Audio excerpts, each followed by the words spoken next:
ለምትደውሉልን ደስተኞች ነን። እንደተለመደው አንድ ተቋም ይዘናል። በከተማ አስተዳደሩ የሚገኙ ሴክተር ተቋማትን ገባ ብሎ የሚፈትሸው አገልጋይ ዛሬ ላይ በቆይታው የአዲስ አበባ ከተማ አስተዳደር የምግብና መድኃኒት ባለስልጣንን ይመለከታል። የምግብና የመድኃኒት ጉዳይ ነው።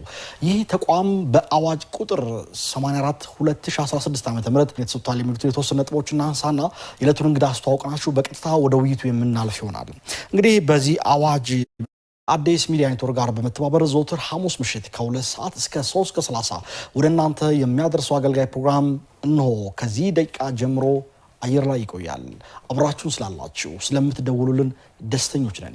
እንደተለመደው አንድ ተቋም ይዘናል። በከተማ አስተዳደሩ የሚገኙ ሴክተር ተቋማትን ገባ ብሎ የሚፈትሸው አገልጋይ ዛሬ ላይ በቆይታው የአዲስ አበባ ከተማ አስተዳደር የምግብና መድኃኒት ባለስልጣንን ይመለከታል። የምግብና የመድኃኒት ጉዳይ ነው። ይህ ተቋም በአዋጅ ቁጥር 84/2016 ዓ.ም ምን ተግባርና ኃላፊነት ተሰጥቷል የሚሉት የተወሰኑ ነጥቦችና አንሳና የዕለቱን እንግዳ አስተዋውቀናችሁ በቀጥታ ወደ ውይይቱ የምናልፍ ይሆናል። እንግዲህ በዚህ አዋጅ መሰረት የምግብና ደህንነት ጥራትን፣ የመድኃኒቶችን ደህንነት፣ ፈዋሽነት፣ ጥራትና አግባባዊ አጠቃቀም፣ የሕክምና ባለሙያዎችን ብቃትና አሰራር፣ የሃይጅና የአካባቢ ጤና እንዲሁም የጤና ነክ ቁጥር የሚደረግበት ተቋማትን ቁጥጥር ደረጃዎችን ማሟላታቸውን የማረጋገጥ ኃላፊነት ተሰጥቷል። ለጤና ተቋማት የመድኃኒት አከፋፋዮችና ማከማቻ የብቃት ማረጋገጫ ምስክር ወረቀት ይሰጣል፣ ያድሳል፣ ያግዳል፣ ይሰርዛል። ለጤና ነክ ተቋማት የሙያ ፍቃድ ይሰጣል። የንጽህና የጤና ደረጃቸውን ማሟላታቸውን ይከታተላል፣ ይቆጣጠራል። የህፃናት ማቋያዎችን የሙያ ደረጃ ፍቃድ ይሰጣል። የንጽህና የጤንነት ተስማሚነት ደረጃ ይከታተላል፣ ይቆጣጠራል። የምግብ የመድኃኒት የአካባቢ ጤና አጠባበቅ የጤና ባለሙያዎችና የጤና ነክ ቁጥጥር የሚደረግባቸውን ተቋማት በሚመለከት የመረጃ ማዕከል ሆኖም ያገለግላል። እንግዲህ ይህ ተቋም ወደ 16 የሚጠጉ ተልእኮዎች አሉት። የተወሰኑትን ነጥብ እናንሳና ወደ ውይይታችን ነው የምናልፈው። ህገወጥ ምግቦች፣ መድኃኒቶችና የጤና አገልግሎቶችን ይቆጣጠራል፣ አስፈላጊ እርምጃዎችን ይወስዳል። አስተዳደሩ በሚቆጣጠራቸው የጤና ተቋማት አበረታች መድኃኒቶች፣ የናርኮቲክ መድኃኒት ሳይኮትሮፒክ ንጥረ ነገሮችና የፕሪክሬሰስ ኬሚካል ህሙማን ማዘዝን፣ ማደልን፣ አጠቃቀም መመዝገብና ሪፖርትን ማድረግን ይከታተላል፣ ይቆጣጠራል። የስነ ምግባር ግድፈት በሚያሳዩ የጤና ባለሙያዎች ላይ ተገቢውን እርምጃ ይወስዳል። የጤና ሙያ ስነ ምግባር ጥሰትና የህክምና ስህተት በፈጸሙ አቤቱታ ወይም ጥቆማ ሲቀርብ ይመረምራል፣ እንደ አግባብነቱም እርምጃ ይወስዳል። እነዚህንና መሰል ተቋም ጉዳዮችን ኃላፊነት ወስዶ በአዋጅ የተቋቋመው ተቋም ዛሬ ከኛ ጋር ምሽቱን ይቆያል። የተቋሙ ዋና ስራ አስኪያጅ ወይዘሮ ሙሉመቤት ታደሰ ደግሞ አገልጋይ ጋር የዛሬ እንግዳችን ናቸው። እንኳን ደህና መጡ። እንኳን ደህና ቆያችሁ። ሁለተኛ ጊዜ ነው የምንገናኘው። ዛሬ ዝግጅት እንዴት ነው ለአገልጋይ? እንግዲህ በደንብ ተዘጋጅተናል። ወፈርፈር ብለሽ የመጣሽ ደግሞ ሰፋፍተን በድጋሚ እንኳን ደህና መጣሽ። ስለመጣሽ ደስ ብሎናል። እንግዲህ ገባ ብለን እንመለከታለን። 2016 ዓ.ም ላይ በርካታ ተግባራትን ሲያከናውን እንደነበር ተመልክተናል ባለፈው በተገናኘንበት ወቅት ላይ። ነገር ግን ያኔ በከተማ ደረጃ የተሰጠ ሪፎርም ነበር። በ16 ተቋማት አንዱ ሆኖ ሪፎርም ተካሂዶበታል። በወቅቱ ገና እየተጀመረ ስለነበር በዚህ ጉዳይ ላይ ጠለቅ ያለ ነገር ማውራት አልቻልም ነበርና እንግዲህ ወደ 1 ዓመቱ የሞላው ስለሆነ ይህ ሪፎርም በአደረጃጀት፣ በሰው ኃይል ስምሪት፣ በቴክኖሎጂ አጠቃላይ ስራውን የተሳለጠ ከማድረግ አንጻር ምን ውጤት ተገኘበት? በእርግጥ የታሰበውን ግብ ከመምታት አንጻር የመጀመሪያውን ቢሆን አጠቃላይ ሪፎርሙ በምን ደረጃ ላይ ይገኛል? ተቋሙ የሚፈልገውን ተልዕኮ ከማሳካት አንጻር ምን ቁመና ፈጥሮለታል? እሺ፣ በጣም አመሰግናለሁ አላዛር። ሪፎርሙን እንግዲህ ስለ ሪፎርሙ ስናነሳ በሁለት ፌዝ ነው የምናየው። የመጀመሪያው ፌዝ የፕሮሰሱን መጀመሪያ የሰው ኃይል ዝግጅቱን፣ አደረጃጀቱን አጠቃላይ የምንሄድበት ሂደት የፕሮሰሱ ሂደት አለ ፌዙ። ሁለተኛው ደግሞ አክቹዋል ተግባር የምናመጣበት ህዝብን የምናረከበት ስራ ውጤት የምናመጣበት ነውና አሁን ያለንበት ስቴጅ እሱ ላይ ነው። ወደ ተግባር ገብተን ውጤት ማምጣት የጀመርንበት፣ ከዚህ በላይ ደግሞ የበለጠ ውጤት እያሳደገ የምንሄድበት ነው ሪፎርሙ እንጂ አንዴ ሪፎርም አድርገናል ብለን የምናቆመው ጉዳይ አይደለም። ባለፈው ስንገናኝም ታስታውስ ከሆነ ስለዚህ ስለ ሪፎርም የተወሰነ ወርቼ ነበር። ከሰው ኃይል ጀምሮ ባሉ ጉዳዮች ላይ ሪፎርም አድርገን ነበረ። የሰው ኃይል አደረጃጀቱ ላይ እንግዲህ በጣም አሳታፊ አካታች የሆኑ የሰው ኃይል በተለይ ደግሞ ሰው በሙያው በደንብ ተወዳድሮ ቦታውን እንዲይዝ የማድረግ ስራ ተሰርቶ ነበር። በተለይ አመራር ቦታ ላይ ያሉት ደግሞ የበለጠ በደንብ አይተን ምደባ ይሰጠንበት ነበረ። እነዚህን የሰው ኃይሎች ደግሞ መከታተል የማብቃት የበለጠ ውጤት እንዲያመጡ የማድረግ ስራ አሁንም እየተሰራ ይገኛል። ከአደረጃጀት አንጻርም ለተቋሙ የሚጠቅሙ ወደ 4 የሚሆኑ አደረጃጀቶችን ተጨማሪ አይተን እንደመደብ አስቀምጬልህ ነበር። እንደ ኢንተለጀንት ሜዲኮ ሌጋል ወይም ህክምና ስተት ላቦራቶሪ እና ወረዳ አደረጃጀት ታጥፎ ስለነበር እሱ ክላስተር በሚል ያስቀመጥናቸው ነበርና እነዚህ አሁን ውጤት እያመጡ እየሰራንበት እንገኛለን። ከአሰራር አንፃር በተቋም ውስጥ ያሉ ደንቦች፣ ህጎች፣ መመሪያዎች፣ ማኑዋሎች አጠቃላይ ያላሰራ ያሉ ነገሮችን እንዳሰሳርገን ያየንበት ሂደት ነበረ። ከዚህ ውጪ ቴክኖሎጂ ነው ዋናው ነገር። በተለይ ሰርቪስ የምንሰጠውኛ እንግዲህ ተቆጣጣሪ መስሪያ ቤቶች ነን። ከሱ በላይ ደግሞ ሰርቪስ እንሰጣለን። የብቃት ወይም ላይሰንስ እንሰጣ የጤና ተቋም ጤናና ጤና ነክ ተቋም የምግብ ተቋም ለጤና ባለሙያዎች ላይሰንስ እንሰጣለን። እነዚህ ሆኖ ቁጥጥር የማድረግ ብቃታቸውን የማሳደግ ስራ ይሰራል። በሶስተኛነት ደግሞ የህክምና ስተት ሲፈጸም እነሱን ህጋዊ ተጠያቂ የሚያደርገው ተቋም ብቸኛ አዲስ አበባ ተቋም ነውና ይሄንን ለመስራት ተገልጋይ እኛን አገልግሎት ፈልገው የሚመጡ ባለሙያዎች የጤና ተቋማት ወይም የምግብ ተቋማት ሲመጡ ሰርቪሱ ተደራሽ እንዲሆን ፈጣን እንዲሆን በዛ ደረጃ ላይ ዲጂታላይዝ የማድረግ ስራ ተሰርቷል። በቴክኖሎጂ ዲጂታል ላይ የነበረው በወቅቱ ላይ ገና እየተጀመረ ነበር። በተለይ ከኢኖቬሽንና ቴክኖሎጂ ቢሮ ጋር በመሆን ገና አንዳንድ ሶፍትዌሮች እየለሙ እንደነበር በወቅቱ ላይ ገለጹልኝና በአሁኑ ወቅት ላይ ሙሉ ተግባራዊ ላይ ገብታችኋል። በቴክኖሎጂ አንፃር ምን ደረጃ ላይ ትገኛላችሁ? አሁን ያለንበት ደረጃ ቴክኖሎጂው የሚይዘው አጠቃላይ ወደ 8 የሚሆኑ ሞጁሎች ይዟል። ከነሱ ውስጥ በተለይ 2 ሞጁሎች ጋር ሙሉ በሙሉ ወደ ስራ ገብተን እየሰራንበት ነው የምንገኘው። አንዱ የጤና ባለሙያዎች ሶስተኛውም እንደዚሁ እየተሰራበት ይገኛል። የጤና ባለሙያዎች ላይሰንስ ላይ በተያያዘ እንግዲህ ባለሙያዎች ገብተው ይሄንን የሚሰሙ ገብተው ሊጠይቁንም ሀሳባቸውም ሊያጋሩን ይችላሉ። ኦንላይን ሲስተም ጀምረናል። ኦንላይን ሲባል በትክክለኛ ኦንላይን ማለት ነው። ሰው ባለበት ጊዜውን ሴቭ በሚያደርግ መልኩ ፈጣን እና ቀልጣፋ አገልግሎት በመስጠት ደረጃ እሱን እየሰራን እንገኛለን። ሙሉ በሙሉ ቤት ቁጭ ብሎ በቴክኖሎጂ አማካኝነት የሙያ ፈቃድ ማደስ የሚችልበት ደረጃ ደርሳችኋል? አዎ፣ አሁን ያለንበት ደረጃ ምንድነው? የሙያ ፈቃዳቸውን ሊመልሱ ነው። እኛ ጋር አንድ የሙያ ፈቃድ ለምሳሌ በ3 አመት ነው የሚታደሰው። ሲታደስ የመጀመሪያውን ይመልስና ያኛውን ይወስዳሉና ሲወስዱ ያንን መልሰው ነው የሚወስዱት። እሱን ለመመለስ ብቻ ነው እየመጡ ያሉት። እሱንም ሲስተም በየሚቀርባቸው ክፍለ ከተማ ለማድረግ እየሰራን እንገኛለን። ከዛ ውጪ ግን ኦንላይን ፕሪንት ራሳቸው ኦንላይን ነው ሰርቪሱን እየሰጠን ያለ ነው። እንደ በፊቱ እንዲህ ከስተመር በስቶ ተንገላቶ ተወርዶም አይነት ነገር የለም። ስለዚህ በዛ ደረጃ ላይ ጤና ባለሙያዎች ሰርቭ እያደረግን ነው። ከዚህ በላይ ግን የበለጠ ከዚህ በላይ ደግሞ ምንም ነገር እኛ ጋር ሳይመጡ ሰርቪሱን ለመስጠትም እየሰራን እንገኛለን። ይሄንን ያቃሉ እዛ ሲመጡም ነግረናቸዋል ለባለሙያዎቹ። ሌላ የጤና ተቋምና የምግብ ተቋም ላይሰንስም እንደዚሁ ጀምረናል። እሱም በዚህ አመት ጀምረናል።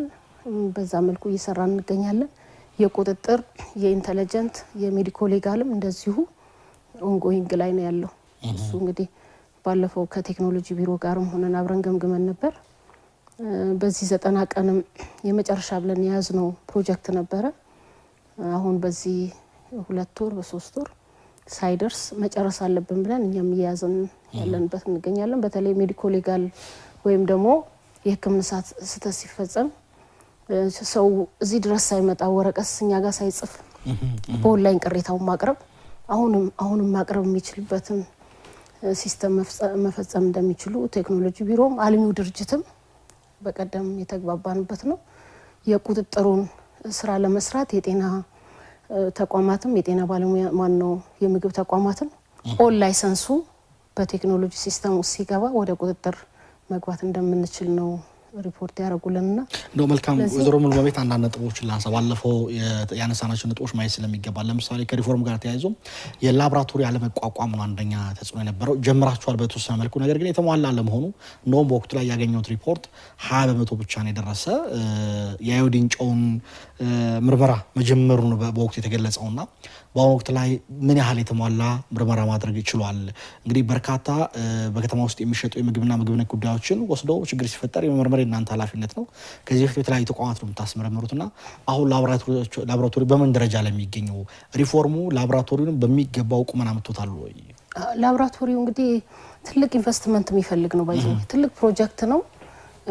በሀብት ደረጃም ብዙ ሪሶርስ የሚፈልግ ነው ላብራቶሪው እውነት ለመናገርና ከዛ አንፃር ባለፈው በጣም ከፍተኛ በጀት ይዘንለት ስንሰራበት የነበረው ነው አሁን በዚህ ክረምትም ጭምር በርከት ያሉ ማቴሪያሎች ገብተዋል ስራው እየተሰራ ነው የሚገኘው ግን ሙሉ በሙሉ እንዳልከው ልክ ፌደራሉ ላይ አሁን የፌደራሉ የአዲስ አበባ የኢትዮጵያ ምግብ መድኃኒት ባለስልጣን ያደራጀው ላብራቶሪ በቅርቡም ከደብሊውኤችኦ መጥተው ሲመዝኗቸው ልክ ከዓለም አቀፍ ስታንዳርድ ጋር እዛ ደረጃ ላይ እንደደረሱ ነው እነሱ ኮንፊርም የተደረገላቸው በዛ ደረጃ ላይ የመጣ ነው ማለት አይደለም ገና የሚቀሩ የተወሰኑ ማቴሪያሎች ይቀራሉ አሁን ግን እየሰራን ያለ ነው በገባው ማቴሪያል ልክ የተወሰኑ ምርቶችን ተጨማሪ አርገን እየሰራን ነው የሚገኘው ሙሉ በሙሉ ግን እየሰራ ነው ማለት አይደለም ስለዚህ በተወሰነ ቀሪ ስራዎች እንዳሉት ነው የሚያሳየው ቀሪ ስራ ይቀራል እስከመቼ ይጠናቀቃል አሁን የዚህ ላብራቶሪ ጉዳይ ተለያዩ ተቋማት ላይ ከመሄድ የተገላገላችሁ በእናንተ በሙሉ አቅም ወደ ተግባር እስከመቼ ይገባል ተብሎ ይጠበቃል ይሄ ስራ እንግዲህ እኛ እያሰብን ያለ ነው እንደውም አውትሶርስ ማርገን የዛ ውስጥ ላይ የበለጠ በሙያም ማግዘውን አማካሪም ጭምር ከኛ ጋር አብረው እንዲሰሩ በዛ ደረጃ ላይ ጨረታ ማውጣተናል ከኢትዮጵያ ምግብ መድኃኒት ባለስልጣን ጋርም ሆነን እየሰራን ነው የኛን ፍጥነት እነሱ እንትን ሲሉ በጣም ጥሩ እንደሆነ ነው የሚገመግሙት የነሱ የሄዱበት በጣም በረጅም ጊዜ አመት ነው ያን ያህል ትልቅ ላብራቶሪ የገነቡት እኛም በዛ ደረጃ ላይ ለመገንባት ነው እየሰራን የምንገኘው በዚህ ቀሪ እንግዲህ በቀጣይ በርግጠኝነት ተጨማሪ እንግዲህ አርገስ ታቀርበኝ ያኔ አመታት እንዲያወስር ተስፋ ባጭር ከጨረሳችሁት መልካም ነው በወቅቱ ላይ ካነሷቸው ነጥቦች ማየት ስለሚገባ ነው በተለይ ሪፎርም ይፈቷል ተብሎ የሚጠበቀው የሚነሳው የተደራሽነት ችግር አለ የሚል ጥያቄ ተደጋግሞ ይነሳ ነበርና ሪፎርሙ ተደራሽነትን ችግር ይፈታል ወረዳ ላይ አልነበራችሁም አደረጃጀት በወቅቱና የተደራሽነት ችግሩ ከዚህ አንፃር ይነሳ ነበርና በተለይ ሪፎርሙ ተደራሽነት ችግሩን ፈቷል ወይ ክላስተር በሚል እኮ አደራጅተናል አሁን ክላስተር ብለን አደራጅተናል ክላስተሩ አስተዋውሳለሁ የተወሰኑ ወረዳዎችን በአንድ ክላስተር ነበር የማድረግ የተወሰኑ ወረዳዎችን እዚህ ሰብሰብ የማድረግ ነበር ያ በቂ አይደለም ሁሉም አካባቢ ላይ ከከተማ እድገትና ፍጥነት ለውጥ አንፃር ይህ ስራ በጣም መሰረታዊ የሚባል ነውና በቂ አይደለም የሚል ነገር በተደጋጋሚ ይነሳ ነበር በወቅቱ ካስተዋውሱ በስልክም ጭምር የተደራሽነትና አንፃር አሁንም በክላስተር ነው እንዲቀጥል የተደረገው ወይስ ሌሎች መፍትሄዎች አሉ አሁንም በክላስተር ነው እየቀጠለ ያለው የቁጥጥር ስራ እስከ ብራንች ነው እየተሰራ ያለው ታች እየወረደ ያለው የላይሰንስ ስራ ነው እየሰሩ ያሉት ወይም የብቃት የምግብ ተቋማት ብቃት ማረጋገጥ ስራ ነው ክላስተር ላይ እየተሰራ ያለው የቁጥጥር ስራ ግን ማዕከልና ብራንች ላይ ነው እየተሰራ ያለው ታች አይደለም ያለው ግን ዞሮ ዞሮ ምንድነው እኔ አሁን ማንዱ ትልቅ መያዝ አለበት በየማስበው ስለ ቁጥጥር ስናነሳ ወረዳ ስላሰፋን ወረዳ ብዙ ባለሙያ ስላስገባን ወይም ብዙ እንትን ስላልን አይደለም ህብረተሰቡን ባለቤት ማድረግ ነው ትልቁ ነገር ልክ እንደ ሰላምና ጸጥታ ስራ ነው የቁጥጥር ስራ ምክንያቱም እዛው ውስጥ ላይ በቁጥጥር ውስጥ የምታገኛቸው በጣም ሰፋ ያሉ ወንጀሎች ምንስ ነው የምታገኘው ስለዚህ ህዝቡን ባለቤት ማድረግ ባለ ሀብቱን ማብቃት ራሱ እኔ የምመገበው ነው ለልጄ የምሰጠው ነው የሚል አመለካከት ኖሮት ለህዝቡ እንዲያደርስ የማድረግ ስራ ትልቁ ስራ መሰራት ያለበት ነው ያስፈልጋል ልክ ነው ግን ደግሞ ብዙዎቹ ተቋማት አይታቸው ከሆነ እንደዚህ ተዘርግተው የነበሩ መልሰው ራሳቸው እየሰበሰቡ ነው የሚገኙት አይ ሰው ያነሳ የነበረው በወቅቱ ካስተዋውሱ በጣም መሰረታዊ ነው የምግብና የመድኃኒት ቁጥጥር ጉዳይ እንዲ በቅርንጫፍ ወይም በክላስተር ብቻ የሚያዝ አይደለም በየወረዳው አለፍ ሲልም ቀጠና ድረስ በተለይ ሰፋ ያለ ግብይት የሚካሄድባቸው አካባቢ ላይ ቀጠና ድረስ ተወርዶ መሰራት አለበት የሚል ጥያቄ ይነሳ ነበር ስለዚህ ሪፎርሙ ከዚህ አንፃር ምላሹ ምንድነው ምን ውጤት ያስገኘ ነበር ሪፎርሙ መጀመሪያ የታጠፈው በ2015 በነበረ ሪፎርም ነው ባይዘው ሙሉ በሙሉ ነበር የታጠፈው ሙሉ በሙሉ ከሚታጠፍ በክላስተር ደረጃ ላይ ራሱ መፈቀዱ እኛ ብርሼት አድርገናል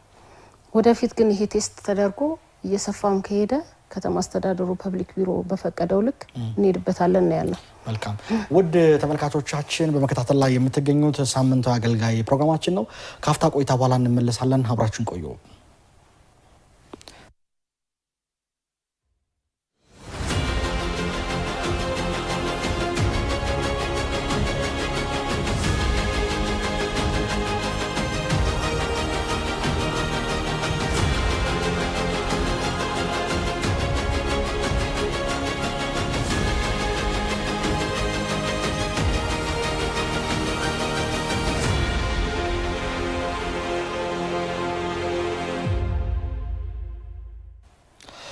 ተመልሰናል ውድ ተመልካቾቻችን። እስኪ በየአካባቢያችሁ በተለይ ከምግብና መድኃኒት ጋር በተያያዘ የሚታዩ ችግሮች ምንድናቸው የሚለውን የስልክ መስመሮቻችን ከስር እያለፉ ነው። ሀሎ ብሉን። ስልጠተ መሳሪያው ላይ የተቀመጡ ባልደረቦቻችን ደግሞ እናንተን ከኛ ጋር ያገናኛሉ። አዲስ ሚዲያ ኔትወርክ የህዝብ ድምጽ ነው፣ የትውልድ ድምጹ ነው። አመራሩን ከህዝብ ጋር የሚያገናኝ ድልድይ ሆኖ እየሰራ ይገኛል። መስመር ላይ ስልክ ስላለ እሱን እንቀበልና እንግዲህ ጥያቄዎች እናስተናግዳለን። የመጀመሪያው ስልክ ሄሎ፣ ማን እንበል?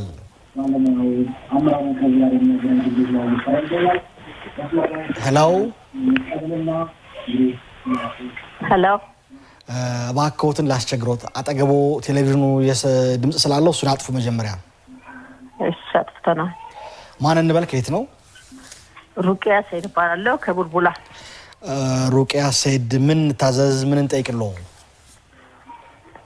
እሺ፣ የመድኃኒት ዋጋ በተመለከተ ከተለያዩ የፋርማሲ መድኃኒት ሻጮች የተለያዩ ዋጋ ነው የሚነግሩን።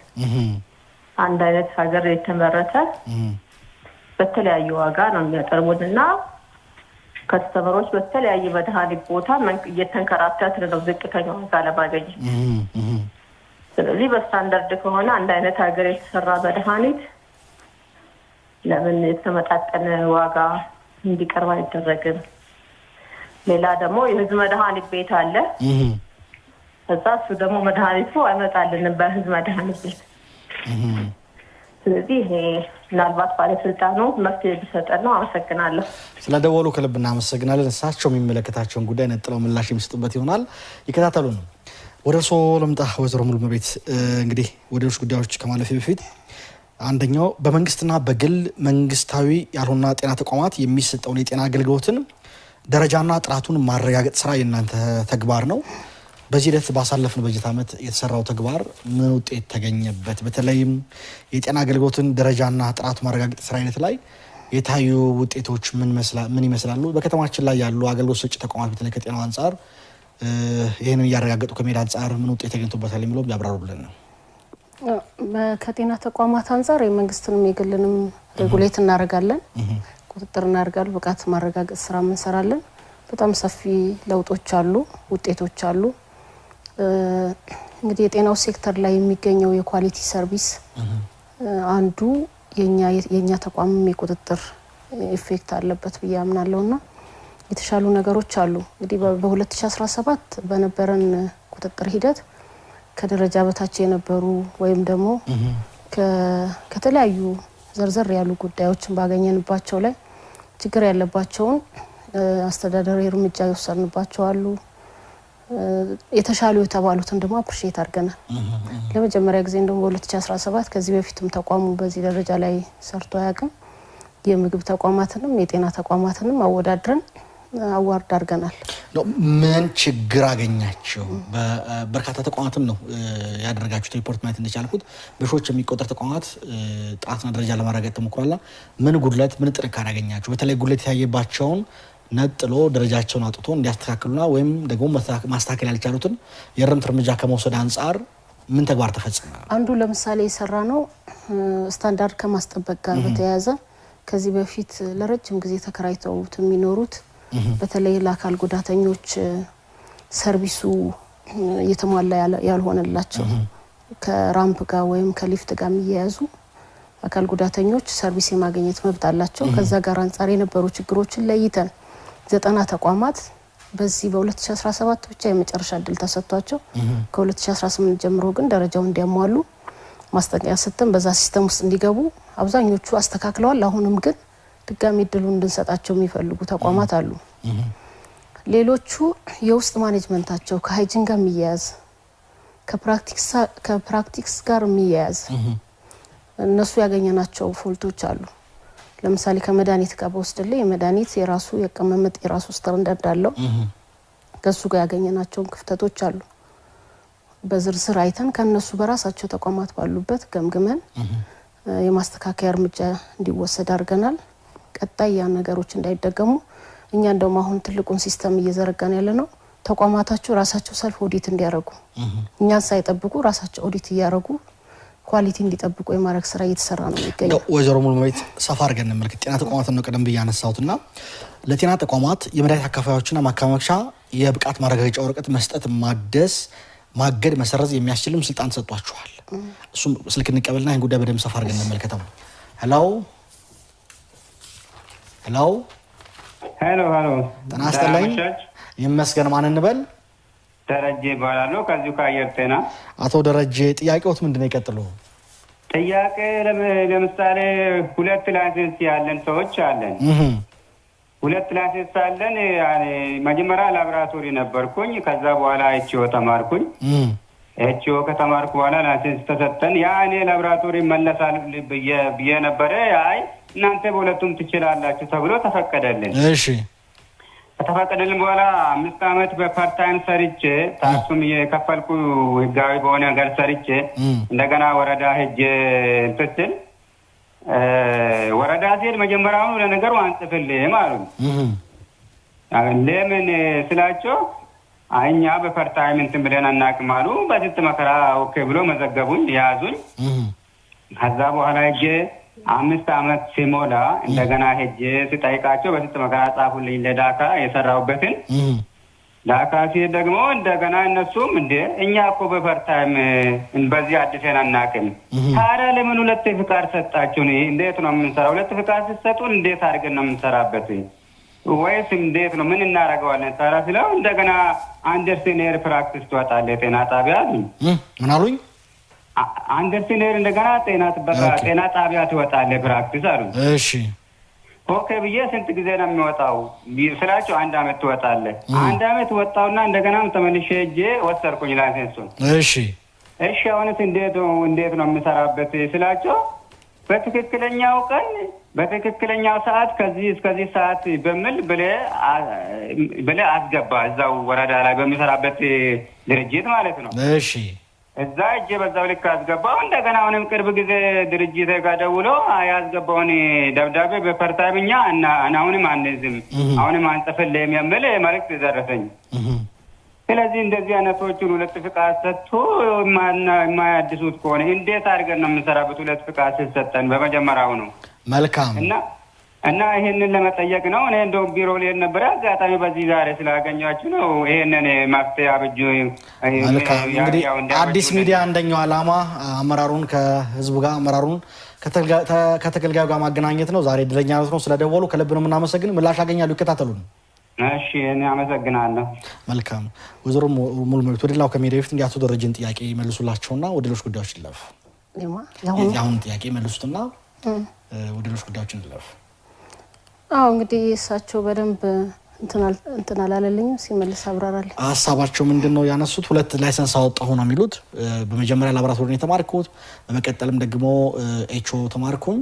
ለሁለቱም ላይሰንስ ተሰጠኝ። በሁለቱም መስራት ትችላለህ ተባልኩ። በኋላ በፓርታይም መስራት ጀመርኩኝ። በኋላ ከ5 አመት በኋላ ለማደስ ስመጣ በ2 አትችልም፣ ለ1 አመት ወደ ፕራክቲስ ወደ ጤና ጣቢያዎች መውረድ አለበት ተባልኩኝ። ለ1 አመት ሰራሁኝ። ተመልሼ በዚህ ፓርታይም 2 ፍቃዱን ይዤ እንዲታደስልኝ ሲመጣ ፍቃዱን ማደስ አትችልም፣ 2 ፍቃድ ማደስ አትችልም ተባልኩኝ።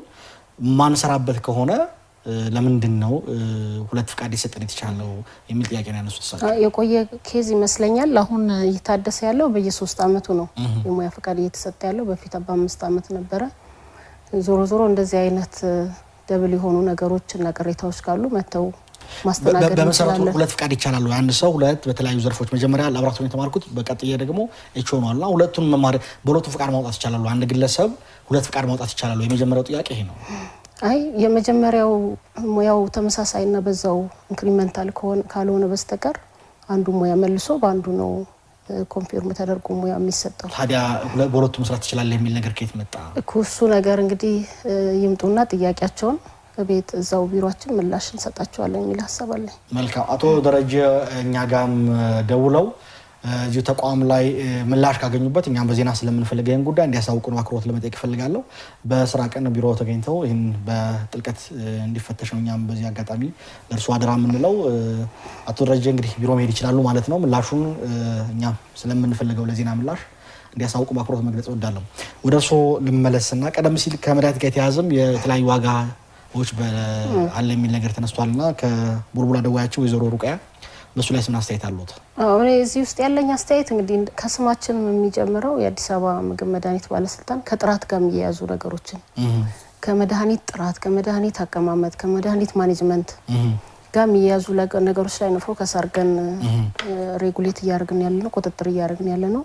እንግዲህ መድኃኒት ዋጋ እንደምታውቀው የገበያ የራሱ ማርኬት የሚመራበት አለ፣ የራሱ አሰራር አለው። ንግድ ቢሮ ከኛም ጋር ሆነን የምንሰራቸው ነገሮች አሉ። ግን አብዛኛውን ግን የፎከስ አድርገን እየሰራን ያለነው የመድኃኒት ጥራት ላይ ነው፣ ከጥራቱ ጋር የሚያያዝ ነው እንጂ እያንዳንዱ መድኃኒት የዋጋው ከፍታና ዝቅታ ጋር ብዙ በዛ ደረጃ ላይ አይደለም እየሰራን ያለነው። መልካም እንግዲህ ከናንተ ጋር ብዙ ሴክተር ላይ አይደለም ማለት ነው ጉዳዩ።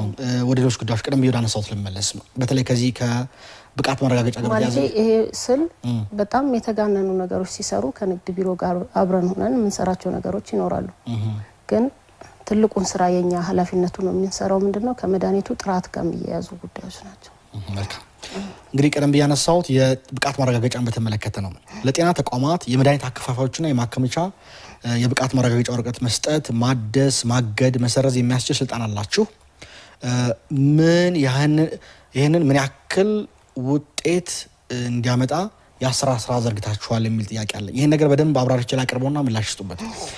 እንግዲህ የተሰጠው ብቃት ማረጋገጫ ለማደስና የተቋማት ብቃትን ለማረጋገጥ በአመት አንድ ጊዜ ጋፕ አሰስመንት የሚሰራ ቢሆንም እኔም ማየት እንደቻልኩት ተቋማት ሁሉም ያሉበት ደረጃ ለማወቅ የክፍተት ትንተና አረንጓዴ፣ ቢጫ፣ ቀይ በመስጠት እየተለዩ አይደለም ማየት እንደቻልኩት ነው። የደረጃ ትንተና ተደርጎ ተቋማት ባልተለዩበት የብቃት ማረጋገጫ እንዴት መስጠት ይቻላል የሚል ጥያቄ አለኝ። የተቋማቱ ብቃት እንዴት ማረጋገጥ ይቻላል የሚል ጉዳይ ማንሳት ፈልጋለሁና እስኪ ይህን ነገር ሰፋ አድርገው ያለው። የብቃት ማረጋገጫ ከመስራታችን በፊት የምንሰራቸው አሰስመንቶች አሉ። አሰስመንቶቹ ግን ሁሉንም ተቋም የሚያዳርስ አይደለም። ለምሳሌ ከ3000 በላይ ይሄ መድኃኒትም በለው የጤና ተቋማት አጠቃላይ ድምሩ 3000 ከዛ በላይ ይደርሳሉ። እነሱ ሙሉ ሰርቪላንስ ሰርተን ያሉበትን ደረጃ አውቀን አይነት አይደለም የምንሰራው። ስራ ምንድነው ሳምፕል እንሰራና ያን የሰራነውን ሳምፕል ግን ለሁሉም ተቋማት እንዲደርሱ እናደርጋለን። በዛ ውስጥ ላይ ያገኘናቸው ጋፕ አሰስ እናደርግ ያገኘናቸው ጋፕ ሌሎቹን የሚመለከት ከሆነ እነሱን ማስተካክለው መተው እንዲያድሱ ንቅናቄ እንፈጥራለን። በደረጃ ካልተቀመጠ እንዴት የጋፕ አሰስመንቱ ውጤታማ ሊያደርገው ይችላል? ለምሳሌ አንድ ተቋም ያለበት ደረጃ ቢጫ ላይ ነህ፣ ቀይ ላይ ነህ፣ አረንጓዴ ላይ ነህ ካልተባለ ምን ሊያሻሻል ይችላል? ተለይቶ ካልተቀመጠ በቀጣይ ስለክትል እንዴት ሊያመች ይችላል? ይታያል እኮ እያንዳንዱ ተቋም ለምሳሌ እያንዳንዱ ተቋም ላይሰንስ ሲያድስ የኛ ባለሙያዎች ወጥተው አይተው ነው አረጋግጠው ፍቃድ የሚሰጧቸው፣ ዝም ብለው አይደለም። በዳስ እያልኩ ያሉት ምንድነው በአሰስመንቱ ሁሉም ተቋማት ላይ ካተቱ ይችላሉ ነው። ቀድመን አሰስመንት እንሰራለን። ለምን ሁሉም ተቋማት መካተት የማይችሉት? ለምን ማታካቷቸው? ሰፊ ነው፣ ስለሚሰፋ ነው። ባለሙያው ያን ያህል ላይ ያደርስ ይችላል። ይሄ እኮ ያደራጀ ጥያቄ ያስነሳል ማለት ነው። ቀደም ያነሳሁት ጉዳይ ጉድለት ነው ማለት ነው። አይ ይሄ እኮ የትኛውም ቦታ ላይ እኮ ሳምፕል ነው የሚሰራው። ሳምፕል ተሰርቶ በዛ ንቅናቄ ታረጋለ። በዛ መሰረት ሰው ወይም የተቋማት ኃላፊዎች አስተካክለው ራሳቸውን መተው እንዲያድሱ ስራ እንሰራለን። ነገር ግን እያንዳንዱ ተቋም ሲመጣ ግን ዝም ብሎ አይደለም እድሳት የሚሰጠው። ወጥተው ያያሉ። ወጥተው አይተው የሚያዩዋቸው ክራይቴሪያዎች አሉ። አይተው እርግጠኛ ሲሆኑ ነው እድሳት የሚሰሩት። እኔ እዚህ ላይ አብረን የመልሱት ለምሳሌ ባለስልጣኑ ድርጅቶች የብቃት ማረጋገጫ ከወሰዱ በኋላ የማያድሱና የማይድሱ ሊኖሩ ይችላሉ። ይሄንስ በምን መልኩ ተከታተሏቸው? ጤና ተቋም ሆኖ በተለይ እንደው ምግብ ተቋም ላይ የተወሰነ ጋፕ ያለው እሱ ጋር ነው እንጂ ጤና ተቋም ሆኖ የሙያ ፍቃድ ሳያድስ የሚሰራ አይኖርም። እኔ እዚህ ላይ በደንብ ላስቀምጥልኝ። በ2016 እና 17 በናሙና ፋይላቸው ከታየ ይላል 30 ተቋማት 19 የሚሆኑ እርምጃ ሳይወሰድባቸው ስራ ላይ እንደነበሩ መረጃ ያሳያል። ዋናው ኦዲተር መስሪያ ቤትና ኃላፊነት በአግባቡ እንዳትወጡ ያደረጋችሁ ምንድነው የሚል ጥያቄ ነው እዚህ ለማንሳት እንፈልገው። ማለት 2016 17 ዓመተ ምህረት ላይ የብቃት ማረጋገጫ መውሰድ ሲገባቸው ማደስ የነበረባቸው አላደሱም። ሳያድሱ ከ30 እንደውም በናሙና ነው የታዩ 30 ነው የታዩት 19ኞቹ ሳያድሱ ነው በተግባር ላይ ወደ ስራ አግኝተናቸዋል የሚለውና ይህ በሆነበት ሁኔታ በርካታ ቁጥር ያላቸው ተቋማት ብቃት ማረጋገጫቸውን ሳያድሱ ስራ ላይ ይገኛሉ ማለት ነው። የጊዜያቸው እንግዲህ እንደ በእናንተ አሰራር ከነሐሴ እስከ መስከረም ይመስለኛል ማደስ አለባቸው። በዚህ ሂደት ላይ ማደስ ካልቻሉ እንዴት አገልግሎት ላይ ሊሰሩ ይችላሉ? ክትትልና ድጋፍ ጉድለት አያሳይም ወይ ነው ጥያቄ እዚህ ላይ? በ2015 እና 2016 16 ከዛ በፊትም የነበሩ ናቸው 2016 17 እነዚህ ቁጥሮች 2016 17 ብሎ ነው ያስቀመጠው 17 ይሁን ይቀመጥ ዞሮ ግን ከ30 ውስጥ ብሎ ራሱ ሪፖርቱን ያቀርብ እንጂ በጣም የሚታወቁ ውስን ቁጥሮች ናቸው ከዚህ በፊት ላይሰንስ ያልነበራቸው ያላደሱ ግን ደግሞ እነሱ የረጅም ጊዜ ፎሎ አፕ የነበራቸው ናቸው እኔ ማቃቸው የረጅም ጊዜ ፎሎ አፕ የነበራቸው ወደ ሲስተም እንዲገቡ ከመንዘጋቸው ወደ ሲስተም እንዲገቡ እስከዚህ ድረስ ማሟላት የሚገባቸውን ጉዳይ በተለይ ከፕሪሚሲስ ጋር የሚያያዙ ማሟላት የሚገባቸውን ጉዳዮች እንዲያሟሉ የሰጠናቸው ናቸው የነበሩት እነሱ ካነሷቸው ውስጥ እኛም አይተናል የኦዲት ግኝቱን መሰረት አድርገን ገምግመን ነበር እንጂ አሁን ባለንበት ደረጃ ላይ ላይሰንስ ሳያድስ ወደ ስራ የሚገባ ጤና ተቋም አይኖርም 2017 አሁን ለ18 ሙሉ ተቋማት ምን መስከረም እየጨረስን ያለ ነው ሙሉ የከተማችን ላይ የሚገኙ እነዚህ አገልግሎቶች የብቃት መረጋገጫ አድሷል ማለት እንችላለን በክረምት 87% አድሷል አሁን የመስከረም እስከ ጥቅምት መጀመሪያ ድረስ ሁሉም ማደስ እንዳለበት ዋርኒንግ ሰጥተናል ሳያድሱ ለተገኙ ምን እርምጃ ወሰዳችሁ ያላችሁት አሁን ባለፈው ሳያድሱ የተገኙ አሉና ምን እርምጃ ወሰዳችሁ የነገርኩ እኮ ነው ከበፊቱ ጀምሮ የረጅም ጊዜ ፎሎ አፕ የነበራቸው ናቸው አንድ ለምሳሌ አንድ ማጋው አንድ ሆስፒታል ነበረ ሌሎችም እንደዚህ ተቋማቶች ነበሩ ያንን ላይሰንስ ከዚህ በፊት የረጅም ጊዜ ሲሰሩ እንዲሁ ዝም ብሎ ያለ ላይሰንስ የነበሩት ወደ ሲስተም እንዲገቡ አድርገናቸዋል ሁለተኛ ከሌላ ኳሊቲ ችግር ኖሮባቸው ሳይሆን ከአካል ጉዳተኛ ወይም ደግሞ ከአቅመ ደካማ አንፃር የሚያጎሉት ሰርቪስ ስላለ የነሱ ወይ 3ኛ ፎቅ ናቸው ወይ 4ኛ ፎቅ ናቸው ግን ራምፕ የለም ወይ ሊፍት የላቸውም ከዛ አንፃር የተጓደለ ነገር ስላለ ላይሰንስ ስላልተሰጣቸው እነዚህን ቆጥረን በ2017 ብቻ በ2017 የመጨረሻ ዋርኒንግ ተሰጥቷቸው አድሰው ለ2018 ግን ራሳቸው ያንን አሟልተው እንዲሰሩ የሰጠናቸው ነበር ስለዚህ በዚህ መስከረም መጨረሻ ሁሉ ይጠናቀል ብለን ነው 2000 መስከረም እስከ ጥቅምት መጀመሪያ ሁሉንም አጠቃለን እንድንወጣ ነው 100% የተግባባ ነው መልካም ወደ አንዳንድ ነጥቦች መለስ ልበልና ደግሞ አንድ ስለዚህ አሁን ባለፈው የሰጠናቸው ለምሳሌ እንደነገርኩ 90 ተቋማት ካላሟሉ እርምጃ እንወስዳለን ይሄ ማኔጅመንቱ የተግባባበት ነው ስለዚህ ወደ ተግባር ለመግባት ዝግጁ ናችሁ ማለት ነው አንዳንድ ጉዳዮች ላንሳ ከዚህ ትንባሆ ጋር በተያያዘ ትንባሆን የሚቆጣጠር በከተማ ላይ ትንባሆ ችግር በተያያዘ ችግሮች አሉና በተለይ አዲስ አበባ ከትንባሆ የጸዳች ከተማ መሆን መቻል አለባት የከተማው ለውጥና እድገት የዜጎች ደህንነት መጠበቅ መቻል አለባቸው ትንባሆን መቆጣጠር ደግሞ የእናንተ ኃላፊነት ነውና ግን አዲስ አበባ አሁንም ከትንባሆ የጸዳች ህዝብ መሰብሰቢያ ቦታ ላይ የማይጨስባት ከተማ አይደለችምና እስከመቼ ነው በዚህ ሁኔታ ላይ የምንቀጥለው የዚህ የትንባሆ ጉዳይ ያሳሰብ ነው ወይንስ የተቋሙ ክትትልና ድጋፍ ቁጥጥር መላላት ነው በዚህ ችግሩ እንዲቀጥል ያደረገው ችግሩ ግን ቀንሷል እንዲያዝ የምፈልገው ከትንባሆ ጋር በተያያዘ አዲስ አበባ ድሮ በመናያት ደረጃ አይደለችም ብዙ መዝናኛ ቦታዎች ህዝብ የሚገለገልባቸው ቦታዎች ላይ በደንብ ነው ቁጥጥር እያደረግን ያለ ነው ንቅናቄ እየፈጠርን ነው ህዝቡን ባለቤት እያደረግን እንገኛለን መብቱ እንዲጠቀም በተለይ ደግሞ ፓሲቭ ስሞከሮች መብታቸውን እንዲጠይቁ የማረግ ስራ በጣም ሰፊ ንቅናቄ ነው የሰራ ነው ባለፈው 2017 በጣም ሰፊ ስለዚህ ከዚህ አንፃር ያመጣናቸው መሻሻሎች አሉ ኮሊደሩም ራሱ በራሱ ያመጣው ለኛ ትልቅ ድጋፍ አለ ኮሊደር ያለማቸው የመዝናኛ ቦታዎች እንደዚህ ዝም ብሎ ልክ ሆኖ ወጣቱ ወይም እንደዚህ ተጠቃሚው አካል ገብቶ የሚያጨስባቸው ቦታዎች አይደሉም ንጹህ ሆነው እየቀጠሉ ነው የሚገኙት ስለዚህ ሙሉ በሙሉ ግን ከችግሩ ለማጽዳት እንዳልከው የተመረጡ በተለይ የትምህርት ተቋማት አሁን በደም ከትምህርት ተቋማት ጋር እየሰራን ነው የምንገኘው ከባለድርሻ አካላት ጋር ሆቴልና መዝናኛዎች አሁን ትምህርት ተቋማት በተወሰነ መልኩ እና መንግስት ተቋማት ላይ መልኮቹ ሊቀንስ ይችላል ነገር ግን መዝናኛ ቦታዎች ላይ አሁን በተለይ ሺሻ በየሆቴሉ ላይ እንደ አንድ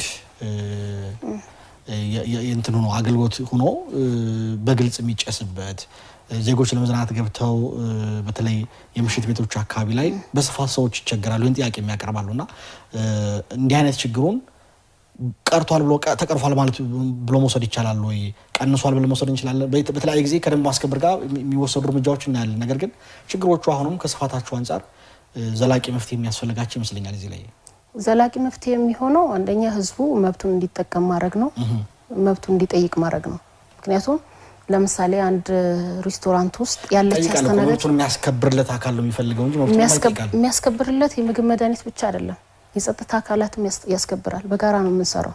በብዛት እየሰራን ያለነው ከጸጥታ አካሉ ጋር ነው።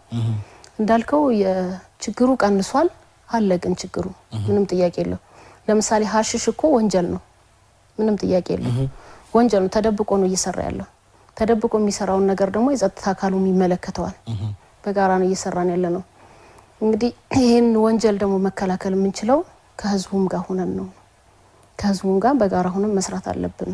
የበለጠ ከዚህ ጋር አብረው የሚሰሩ የሲቪክ ማህበራቶች አሉ። አሁን እየሰራን ያለነው ከዚህ ከቱባኮ ነፃ የሆኑ ተቋማት ሞዴል የሆኑ ተቋማትን እያበራከቱ መሄድ መንደሮችን መፍጠር በሚል ነው እየሰራን ያለነው። ምን ያህል ውጤት ተተበታል እዚህ ላይ? አሁን በመንደር ከቱባኮ ወይም ከሲጋራ ነፃ የሆኑ አካባቢዎችን በመፍጠር ምን አይነት ሞዴሎች ተፈጥረዋል? አዲስ አበባ ላይ አሁን ሲጋራ የማይጨስባቸው አካባቢዎች ተፈጥረዋል። በእርግጠኝነት አሁን ይሄን ያህል ነው አለልህም እንጂ ተፈጥረው ግን ለምሳሌ አንድ ሲቪክ ማህበራት አለ ከነሱ ጋር ሆነን እውቅና የሰጠናቸው መንደሮች አሉ። ውድ ተመልካቾቻችን እንደው በየአካባቢያችሁ ሲጋራ የማይጨስባችሁ ከትንባሆ ነፃ የሆኑ ካሉ ለሞዴልነትም ስለሚረዳን እስኪ ደውላችሁ ህዝብ የሚገለገል ማለት አይጨስም ማለት አይደለም፣ ህዝብ አንድ ላይ የሚሆንባቸው ለማለት ነው።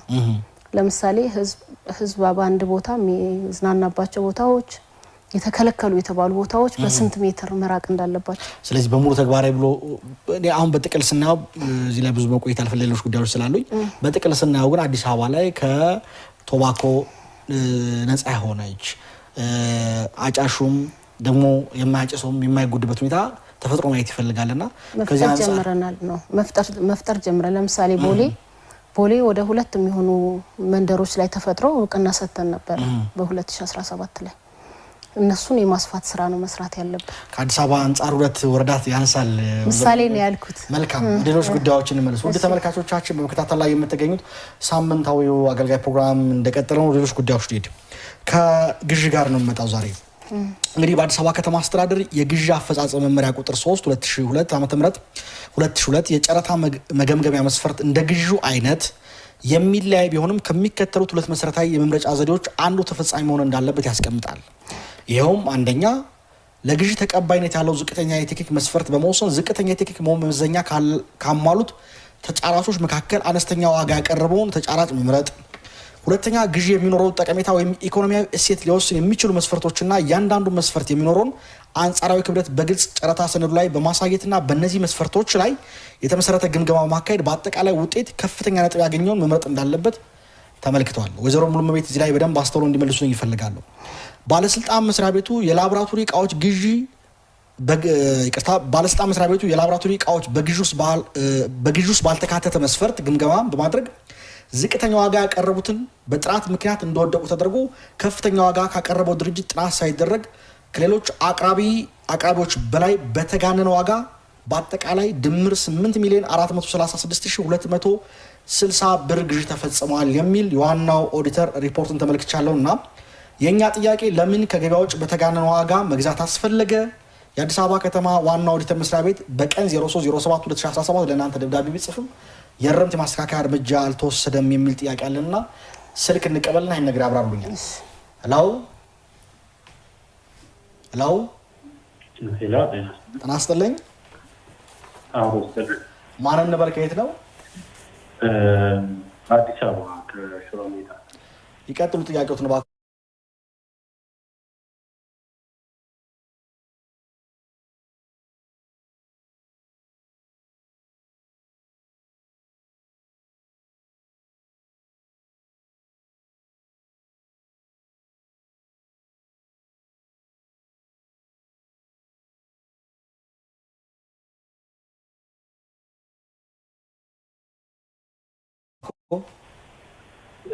ጥያቄ ኦሬዲ ላይሰንስ 2 ተሰጥቶ የነበረ ቅድም ደረጃ የሚባል ከስተመር አናግሯቸው ነበረ። 2 ላይሰንስ ከተሰጠኝ በኋላ አሁን ሁለተኛው ኦሬዲ ኤክስፓየርድ አድርጎብኝ ነበር። ኤክስፓየርድ ያደረገውን እንደገና እጄ ስጠይቃቸው 6 ወር ስራ አሁን በፋብሪኬት የሚሰራው ለቀ በዩኒቨርሲቲ ማሳደስ ትችል ነበር። አለበለዚያ አይሆንም ማሳደስ አትችልም አይነት ነገር ተብዬ ነበርና እሺ ለዛው ሶሉሽን ካለ መፍትሄ ይሰጣል። መልካም ስለ ደወሉ ከልብ እናመሰግናለን። ምላሽ ሰጥበታል ይከታተሉ ነው። እሺ ወይዘሮ ሙሉመቤት ወደዚህ ወደ ላብራቶሪ እቃዎችን ጨረታ በተመለከተ የ8 ሚሊዮን ብር ጉዳይ ተነስቷልና በዋናው ኦዲተር መስሪያ ቤት ምላሽ አልሰጣችሁበትም። ችግሩ ምንድነው? ለምንድነው በተጋነነው መግዛት አስፈለገ የሚል ጥያቄ አለ። ስላነሳው ደስ ብሎኛል። ስለ ጨረታው ሁኔታ ስላነሳው በጣም ደስተኛ ነኝ። ዋናው ኦዲት ትክክል ነው፣ መጥቶ ኦዲት አድርጓል። አንዴ ብቻ አይደለም እነሱም ኦዲት ሳያደርጉ በፊት እኔ ራሴ ነበር ደብዳቤ የጻፍኩት። መጀመሪያ ጽፌ ነበረው ሄጄ ጽፌ መጥተው ባለሙያዎች አይተው በሰጡን ግብረ መልስ መሰረት ነው ነው። ከዛ በፊት ግን እንዲታወቅ የምፈልገው በዚህ በጨረታ ዙሪያ ላይ አንደኛ ግልጽ ጨረታ ነው የወጣው። ግልጽ ጨረታ ወጥቶ ወደ 5 የሚሆኑና ከዛ በላይ የሆኑ ተወዳዳሪዎች ነበሩበት። ተወዳድረው ትክክል ነው ከዛ ካሸነፈው አሸናፊ ነው ብሎ ከተለየው በታች ዋጋ አለ። እሱ ግን በጥራት የወደቀ ነው፣ ምንም ጥያቄ የለው። ጥራት የመውደቅ ደግሞ አለ፣ አሰራር አለ። የግድ ጥራቱ ችግር ያለበት ሆኖ ግን ዋጋው አነስተኛ ስለሆነ ብቻ ይወሰዳል ማለት አይደለም። ለምሳሌ በወስድልህ የካሜራ ጨረታ አውጥተን ነበርና አንድ የመጀመሪያው ሁለተኛ ደረጃ ያወጣው 7 ሚሊዮን ነበር። ከዛ በላይ ደግሞ ወደ 12 ሚሊዮን የሚያመጣ ነበር። 500 ሺህ ብሎ የተወዳደረ ነበር። ግን ስናየው አወዳድረን ስናየው 500 ሺህ አሸንፎ ገባ። አይ በዛ ያዋጣኝም ብሎ ነው የወጣው። ምክንያቱም በዛ ጨረታ ላይ እንዲሁ ለመግባት ለመወዳደር ነው እንጂ የገባው በዛ ጥራቱን የጠበቀኛ ባወጣ ነው ክራይቴሪያ አሟልቶ የሚመጣ ሰው አልነበረም። ልክ እንደዚሁ ይሄ ጉዳይ ሐሳቡ ነው አቢዩዝ የሆነው። እውነት ለመናገር እስኪ በደንብ ያስረዱኝ። በደንብ ላስረዳህ የምፈልገው ምንድነው አንደኛ 8 ሚሊዮን አይደለም እንዲታወቅ የምፈልገው። እኔ መጀመሪያ ኮንፊውዝድ ሆኜ እንዴት ነው ይሄ አሰራር ብዬ ራሴ ነኝ እንደው እነሱ ሳይሉ በፊት ደብዳቤ ጽፌ መተው እንዲረዱን ድጋፍ እንዲያደርጉ ብለን ለዋና ኦዲት ይጻፍኩት። መተው ቼክ አድርገው ሎቱ አጠቃላይ የወጣው ሎት 8 ሚሊዮን ይዛል። ሌሎች ኪችን ካቢኔቶች፣ የላብራቶሪ ኪችን ካቢኔቶች ሌሎችን ይይዝ ነበር። አንድ ማሽን ነው። ያ ማሽን ደግሞ ኤችፒኤልሲ ማሽን ይባላል። የላብራቶሪ ኤችፒኤልሲ ማሽን እሱ ማሽን 4 ሚሊዮን ነበር። ስለሱ ዋጋ ስለሱ ብቻ ያለውን አሰራር ኮሜንት አድርገው ነው ሄዱት።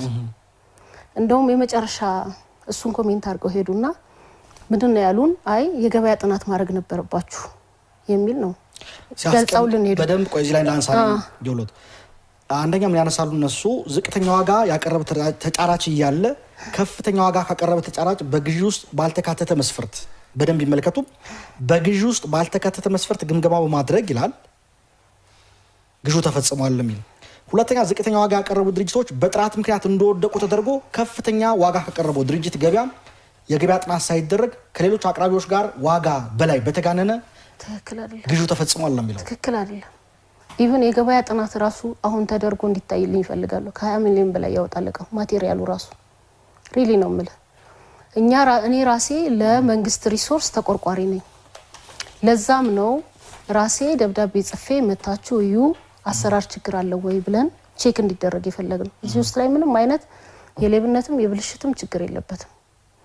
ወይም የሆነና ገበያው እንዴት ተጋነነ የሚል ነገር አቀረበ ኦዲተር። ሀሳቡን ለምን እንደዚህ እንደሚያጮሁት አልገባኝም። ለኔም እንደዚህ እንደው ማዳመቂያ ለምን እንዳረጉት አልገባኝም። ምክር ቤትም ቀርቦ ነበር ግን ሀሳብ ልሰጥ ነበር። አጋጣሚ እዛ ምክር ቤት አባል ነኝ። ግን ለዛ ምላሽ ለመስጠት በዛ ደረጃ ላይ አይቻልም ሲባል ዝም አልኩኝ እንጂ በዛ ደረጃ ላይ አይደለም። ከዛ በኋላ ድጋሚ 2 ኦዲት ተደረገ። አሁንም ኦዲት አድርገው ምላሽ ሰጥተናል። ይሄው ጥራቱ የታየበት የተወዳደሩት እነዚህ ናቸው፣ ተወዳዳሪዎቹ እነዚህ ናቸው፣ ይሄኛው ደግሞ በጥራት የወደቀ ነው ብለን ቀድሞ ባልቀረበ የጥራት መስፈርት ነው የሚሉት የወደቁት ሌሎቹ እንዳነሳውት ማለት ነው። በድጋሚ ማንበብ ስለሚቻል ለኛ እንግዲህ ይሄን ምላሽ ሰጥተናል በዝርዝር አላዛር ሪፖርት ማግኘት አልቻልኩም። ፈልጌ ነበር ሪፖርት በደንብ እነሱም ምላሽ የናንተ ምላሽ ማየት ፈልጌ ነበር። በዚህ ላይ ምንም ምላሽ እንዳልሰጠ ነው ዛም አይደለም። በዝርዝር ምላሽ ሰጥቻለሁ። እዚህ ላይ ማግኘት አልቻልኩም። በዝርዝር ምላሽ ሰጥቻለሁ። ድጋሚ ነው እየመጡ ያዩ ያሉት። በዝርዝር ምላሽ ሰጥቻለሁ። ማሽኑ አለ። ማሽኑ ቁጭ ብሎ እያለ ነው እንደው ቁጭ አድርገን ድጋሚ እስኪ ገና ክፍያ ሳልከፍል ነው መታችሁ ይሉኝ ያልኩት። እሺ በቃ ይሄ ማለት እዛ ውስጥ ላይ ንጹህ ነገር አለ ማለት ነው። ያልተገናኘ ነገር አለ። ሁለተኛ አሁን ለኛ ግን መጨረሻ ከገበያው አንፃር በርግጥ ተጋኗል ወይ? አሁን የሚያነስ ነገር ከገበያው አንፃር አልተጋነንም። አሁን ባለው ገበያ ሁኔታ አልተጋነንም። የገበያው ገበያው ላይ የሚታየው ዋጋው እኔ ከዛ በላይ ነው ባይ ነኝ አልኩ እኮ አንድ ካሜራ እነሱ ግን ምንም ጥናት ሳይካሄድ ከመደበኛው ገበያው በተጋነነ ዋጋ ተገዝቷል የሚል ነው እኮ እሱማ የአሰራር ችግር ብለው የዛ መጨረሻ ላይ ፋይናል የነገሩን የገበያ ጥናት ማድረግ ነበረባችሁ አይነት ግን ያንን ፊድባክ ቢሰጡን እኛ ገበያ ጥናት ማድረግ እንችል ነበር። እኔ እኮ ድጋፍ አድርጉልን ስንል አንዱም የገበያ ጥናት አድርጊ እንዲሉኝ ነው ወይም ሌላም እንዲሉኝ ነው አይደለ? እሱን እንዲያረጉ ነው። እሱ ይሄን እንደዚህ አይነት ፊድባክ አልሰጡም። መተው አይተው ሄዱ። ስለ ኤችፒኤልሲ ማሽን ብቻ እንዴት ታየ ብለው ፊድባክ ሰጥተው ሄዱ። የዛን ምላሽ ሰጠን፣ ወደ ክፍያ ሄድን። እሱን ከጨረስን በኋላ ደግሞ ድጋሚ ኦዲት መጡ። ኦዲት አረጉ፣ ለኦዲቱ ምላሽ ሰጠን፣ ኤግዚት አድርገው ሄዱ። እግዚአብሔር ምስክሬ የእውነት ነው የምልህ። እሱን ከጨረስን በኋላ ድጋሚ ደግሞ ኦዲት ልናረግ ነው ብለው መጡ። የእውነት ነው ምንድነው ታምሩ ብዬ ገረመኝ። አሁንም ኦዲት አድርገው ሄዱ፣ ኤግዚት ሳያረጉ በዛው ቀሩ። የሆነ ኃይል አለ እኛ እንዳንሰራ የሆነ አጀንዳ እየፈጠረ እውነቴን ነው የምልህ። ኃይል ሳይሆን ችግር ካለ ችግሩን ገልጦ ማሳየት ነው እንጂ ይሄ ብቻ አይደለም እኮ ብዙ ነገር ነው ኦዲት ያረጉት። ብዙ ነገር ኦዲት አድርገው ግን ኤግዚት ያላረጉት አለ። አሁንም ኤግዚት ያልተደረገ ነገር አለ። መደበኛ ስራ ስለሆነ በኃይል ደረጃ ነው ብያለሁ። ወስዶም በርግጥ ችግሩን ማየት ነው እንጂ የሆነ ኃይል አለ ስለ ከኋላ የሆነ ቅሬታ ያለው አካል ዝም ብሎኛ ላይ አጀንዳ እየፈጠረ ከዋና ስራ እንድትርቅ እንደዛ ላይ ስትል እንድትውል የሚፈልግ ኃይል አለ። ይሄ ምንም ጥያቄ የለው እንጂ እዚህ ውስጥ ላይ ተቀምጠን የሆነ ኃይል ስራ ልጎት ይፈልጋል ብሎ መደምደም ይቻላል ወይዘሮ ሙሉመቤት? አይኖርም። ምክንያቱም ለከተማው እድገት ማህበራዊና ኢኮኖሚ ለውጥ በጋራ የሚሰራ እንደሆነ መጠን አንደኛው እየደገፈ ይሄዳል እንጂ መስሪያ ቤት እያወራው አይደለም። መልካም ይገባኛል። ሌሎች ያልኩ አይደለም ስለሌላ ነው እያወራ ያለሁት። ዞሮ ምን ለማለት ፈልጌ ነው፣ አሁንም ኦዲት ይደረግ አለኩ። ሰነዱ አለ፣ ማቴሪያሉ አለ። ማሽኑ ቁጭ ብሎ ክፍያ ሳልከፍል ነው ኑና ኦዲት አድርጋችሁ ፊድባክ ስጡኝ ያልኩት። ስለዚህ ወይዘሮ ሙሉመቤት እርስዎ የሚያረጋግጡልኝ በዚህ ላይ ብልሹ አሰራር አልተፈጸመበትም፣ ህጋዊ ስራ ተከትሎ የፈጸመው ነው የሚሉት? 100% ማረጋግጥልህ ምንም አይነት ብልሽት የለበትም እዚህ ውስጥ ላይ። መልካም ያሰራርና ያከሄር ችግሮች ካሉ ግን አሳዩን ብለን ገና ሳንከፍል ኦዲት አርጉል የኦዲት ደብዳቤ ጽፌ ራሳቸው የሰጡት ፊድባክ አለ። እንደገና መልሰው መተው ግን አይተው ከሄዱ በኋላ የሚሰጡት ፊድባክ በተጋነነ ዋጋ ከዛ ውጪ በሆነ ጉዳይ ከዛ ምናምን የሚል ሐሳቦች እየመጡ ነው። እኔ በጣም እያስቸገረኝ ያለው እሱ። መልካም ይሄን ጉዳይ እንቋጨው፣ ሌላ ጊዜ ምናልባት መልስ ከተሰጠበት በጋራ የምናየው ይሆናል። ዛሬ በዚህ ላይ እንቋጨው ይሄን ጉዳይ። ውድ ተመልካቾቻችን በመከታተል ላይ የምትገኙት አገልጋይ ፕሮግራማችን ነው። ካፍታ ቆይታ በኋላ እንመለሳለን። አብራችሁን ቆዩ።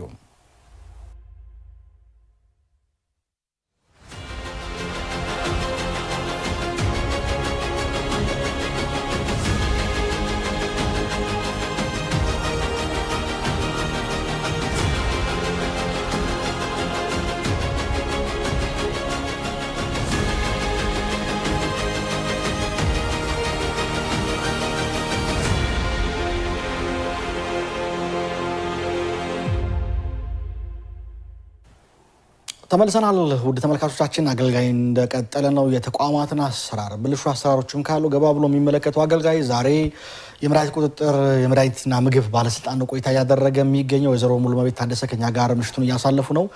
ወይዘሮ ሙሉመቤት ወደ ጉዳዮች እንፍ።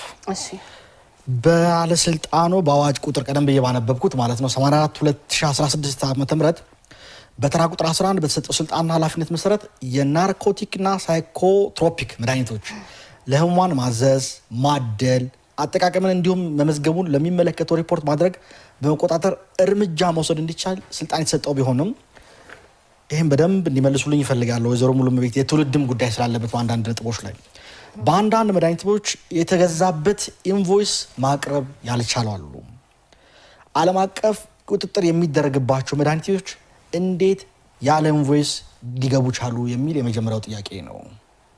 ይሄ ጥያቄ በአዲስ አበባ ደረጃ የሚመለሳለው እንዴት ያለ ኢንቮይስ ገቡ መግባት ላይ በተመለከተ እንደምታውቀው የኢትዮጵያ ምግብ መድኃኒት ባለስልጣን ነው የሚመለከተው። ወደብ ላይ የሚቆጣጠራቸው ሂደቶች እነሱ ጋር ነው ማለት መግቢያ ላይ። እናንተ ግን እነዚህ ተቋማት ተቆጣጠራላችሁ አይደለ? ወይዘሮ እኛ ከገቡ በኋላ ተቆጣጠራላችሁ። ይሄ ነገር ኢንቮይስ የለውም ስትባሉ ምን አይነት እርምጃ ነው እየወሰዳችሁ ያላችሁ? እንዲህ አይነት በጣም አደገኛ መድኃኒቶች ናቸው። አንዳንዶቹ ወደ ኋላም በማነሳው ጥያቄ ያለ ማዘዣ ጭምር የሚሸጡበት ሁኔታዎች አሉ። አንዳንዶቹ እንደ ድረግም የሚያገለግሉ ስለሆነ በወጣቱ በትውልድ ላይ ተጽዕኖ የሚፈጥሩ የሰውን አደጋ ህይወት ላይ አደጋ የሚጥሉ ናቸውና በተለይ ያለ ኢንቮይስ ሲሸጡ የተገኙ በማስረጃዎች ማቅረብ ይችላል። በነገራችን ላይ በዝርዝር እንደዚህ አይነት ስታገኙ ምን አይነት እርምጃ እየወሰዳችሁ ያላችሁት የሚል ጥያቄ አለ። በርከት ያለ እርምጃ ነው እየወሰድን ያለነው አላዛር። እነዚህ መድኃኒቶች ያለ ሐኪም ትዕዛዝ የሚሸጡ አይደሉም። አንደኛ፣ ሁለተኛ ኢንቮይስ የሌላቸው መድኃኒቶች ለማንኛውም ኢንቮይስ መድኃኒት የግድ ኢንቮይስ ሊኖራቸው ይገባል። ህጋዊ ናቸው ብለን ካስቀመጥ ማለት ነው። ከዚህ አንፃር ቁጥጥር እናደርጋለን፣ እርምጃ እንወስዳለን። ለምሳሌ ሪፖርቴ ላይ እንደላኩልህ አይተው ከሆነ በርከት ያሉ ተቋማት ላይ እርምጃ ወስደናል። ከዚህ ውስጥ አንዱ ይሄ ነው። ኢንቮይስ የሌላቸው መድኃኒቶች ይዞ መገኘት፣ ያለ ማዘዣ መድኃኒት መሸጥ የመሳሰሉ ማኔጅመንቱ እንደነገርኩ ሃይጂን ሳኒቴሽኑ ጋር የሚገናኙ ፕራክቲሱ ጋር የሚገናኙ ችግሮች ጋር ያገኘናቸው ነው እርምጃ የወሰድነው። የጽሁፍ ማስጠንቀቂያ የሰጠነው አለ። ከዛ ከችግሩ እንዲድኑ የታሸገባቸው ነበሩ፣ ጭራሽ የተሰረዘባቸውም አሉ። እንደው ወይዘሮ ሙሉነሽ በደንብ እንመለከት ያልኩት በአንዳንዶች ተቋማት በእጃቸው ያለውና በሲስተም የማይናበብ መሆኑን ያሳያል። የመድኃኒቱ ማለት ነው። ሲስተማቸው ላይ በእጃቸው ያለ የሚሉት ሲስተም ላይ መዝግበውት ያለው በቁጥርም አይገናኝም። መድኃኒቱ በአመት 2 ጊዜ ለምግብና መድኃኒት ባለስልጣን ሪፖርት ማድረግ ሲገባቸው ሪፖርት የማያደርጉ ተቋማት ጭምር እንዳሉ መረጃ ያሳያል። አንዳንድ መድኃኒቶቹ አቀማመጥ እርስዎ እንደሚያውቁትም እንዳነሱትም በብረት ወይም በእንጨት ሳጥን ውስጥ በጥንቃቄ ነው መቀመጥ ያለባቸው። ነገር ግን ከሌሎች መድኃኒት ጋር በግልጽ ተደርድረው የሚሸጡበት ሁኔታዎች አሉና እንዲህ አይነት ችግሮችን በእርግጥ በሪፖርታችሁ ማየት እንደቻልኩት ችግሩን ስታገኙ እርምጃ እየወሰዳችሁ ነው። ግን ጠንከር ያለ ነገር አይፈልግም ወይ? እነዚህ መድኃኒቶች አሳሳቢም ጭምር ይመስሉኛል። አንዳንዶቹ ካለ ማዘዣ እየተሸጡ በሰዎች ህይወት ላይ ጭምር አደጋ የሚፈጥሩ እንደመሆናቸው መጠን ተቋሙ እንዴት እየተካተላቸው የሚገኝ እዚህ ላይ የክትትልና የቁጥጥር ድጋፋችሁ ምን ይመስላል? በእርግጥ ጠንካራ ነው ብሎ መደምደም ይቻላል? በእናንተ በኩል ያለው የቁጥጥርና የድጋፍ የክትትል ስርዓታችሁ? አንድ አዲስ አሰራር ይዘን መጥተናል አላዛር። በተለይ ከመድኃኒቶች ጋር በተያያዘ ጤና ጥበቃ ሚኒስቴር ያወረደው ክቡር ጠቅላይ ሚኒስትራችንም የሚደግፉት ጤንነት የሚል አዲስ ሶፍትዌር መጥቷል። መድኃኒቶችን በደንብ የምናውቅበት ማኔጅ የምናደርግበት አሰራር ማለት ነው። ስለዚህ ሁሉም የመድኃኒት ቤቶች በዚህ ሲስተም ውስጥ እንዲገቡ ጤና ጥበቃ ጋር ሆነን ሰርተናል በ2017። አሁን ሙሉ በሙሉ ወደዚህ ሲስተም ውስጥ እንዲገቡ የማድረግ ስራ እየሰራን እንገኛለን። ይሁን አንድ መድኃኒት ብትፈልግ አንተ በቀላሉ የምታገኝበት ከነዋጋው ጭምር አጠቃላይ ያለበትን የሆነ መድኃኒት ብትፈልግ ገና ፍለጋ ከተማዋን መዞር ሳይሆን የት እንዳለ የምታውቅበትን ሲስተም የሚፈጠርበት አንድ ጤንነት የሚል ሶፍትዌር ዴቨሎፕ ነው። በዛ ውስጥ ሲስተም ውስጥ እንዲገቡ እየሰራን እንገኛለን። ይሄ ሙሉ በሙሉ ችግሩን የሚፈታ ነው ብለን እናስባለን። ወደፊት እንዳልከው አሁን እንዳነሳው እስከዚያ ድረስ ግን ምን ይደረግ? ወይዘሮ ሙሉነሽ እኒህ አይነት መድኃኒቶች ተቆልፎ በስርዓት ወይ በብረት ሳጥን አሊያም በጣውላ በሆነ ሳጥን ተቆልፎ በባለሙያ በዶክተር ስፔሻሊስት ዶክተሮች አዘው መውጣት ያለባቸው መድኃኒቶች አለማዘዣ እንደዚሁ በቀላሉ እንዲሁ እንደ ሌሎች መድኃኒቶች እንደ ፓራሲታሞል ቁጭ ብለው መደርደሪያ ላይ የሚሸጡ ከሆነ ይሄ የክትትልን ጉድለት አያሳይም ወይ? ወይንስ በተለይም በቅርንጫፍ ደረጃ ከነዚህ ጋር የሚታዩ ጉድለቶችን ባለሙያዎች ምናልባት በየደረጃው ልታደርሱ ትችላላችሁ? ከስነ ምግባር አንጻር ጉድለት አይታይም? በተለይ ክትትልና ድጋፍ አንጻር ችግር አለ ብሎ መውሰድ አይቻልም ወይ? ምልክቶች አላገኛችሁም? ሲጀመር ይሄንን የሚይዙ ተቋማት ሲጀመር ስፔሲፊክ የሆኑ ናቸው። ሁሉም ተቋም አይዝም። ካለና አሁን ከ3000 አካባቢ ካለ ተቋም ውስጥ ወደ 164 የሚሆን ተቋም ነው እነዚህን መድኃኒቶች የሚይዘው። አብዛኞቹ ትላልቆች ናቸው። እንደው በስም ጠቅሳቸው ትላልቆች ናቸው፣ ትልልቆች ናቸው። እንግዲህ እንደነገርኩ ነው ይሄ ቁጥጥር ስራ በአመት 2 ነው ስታንዳርዱ የሚለው።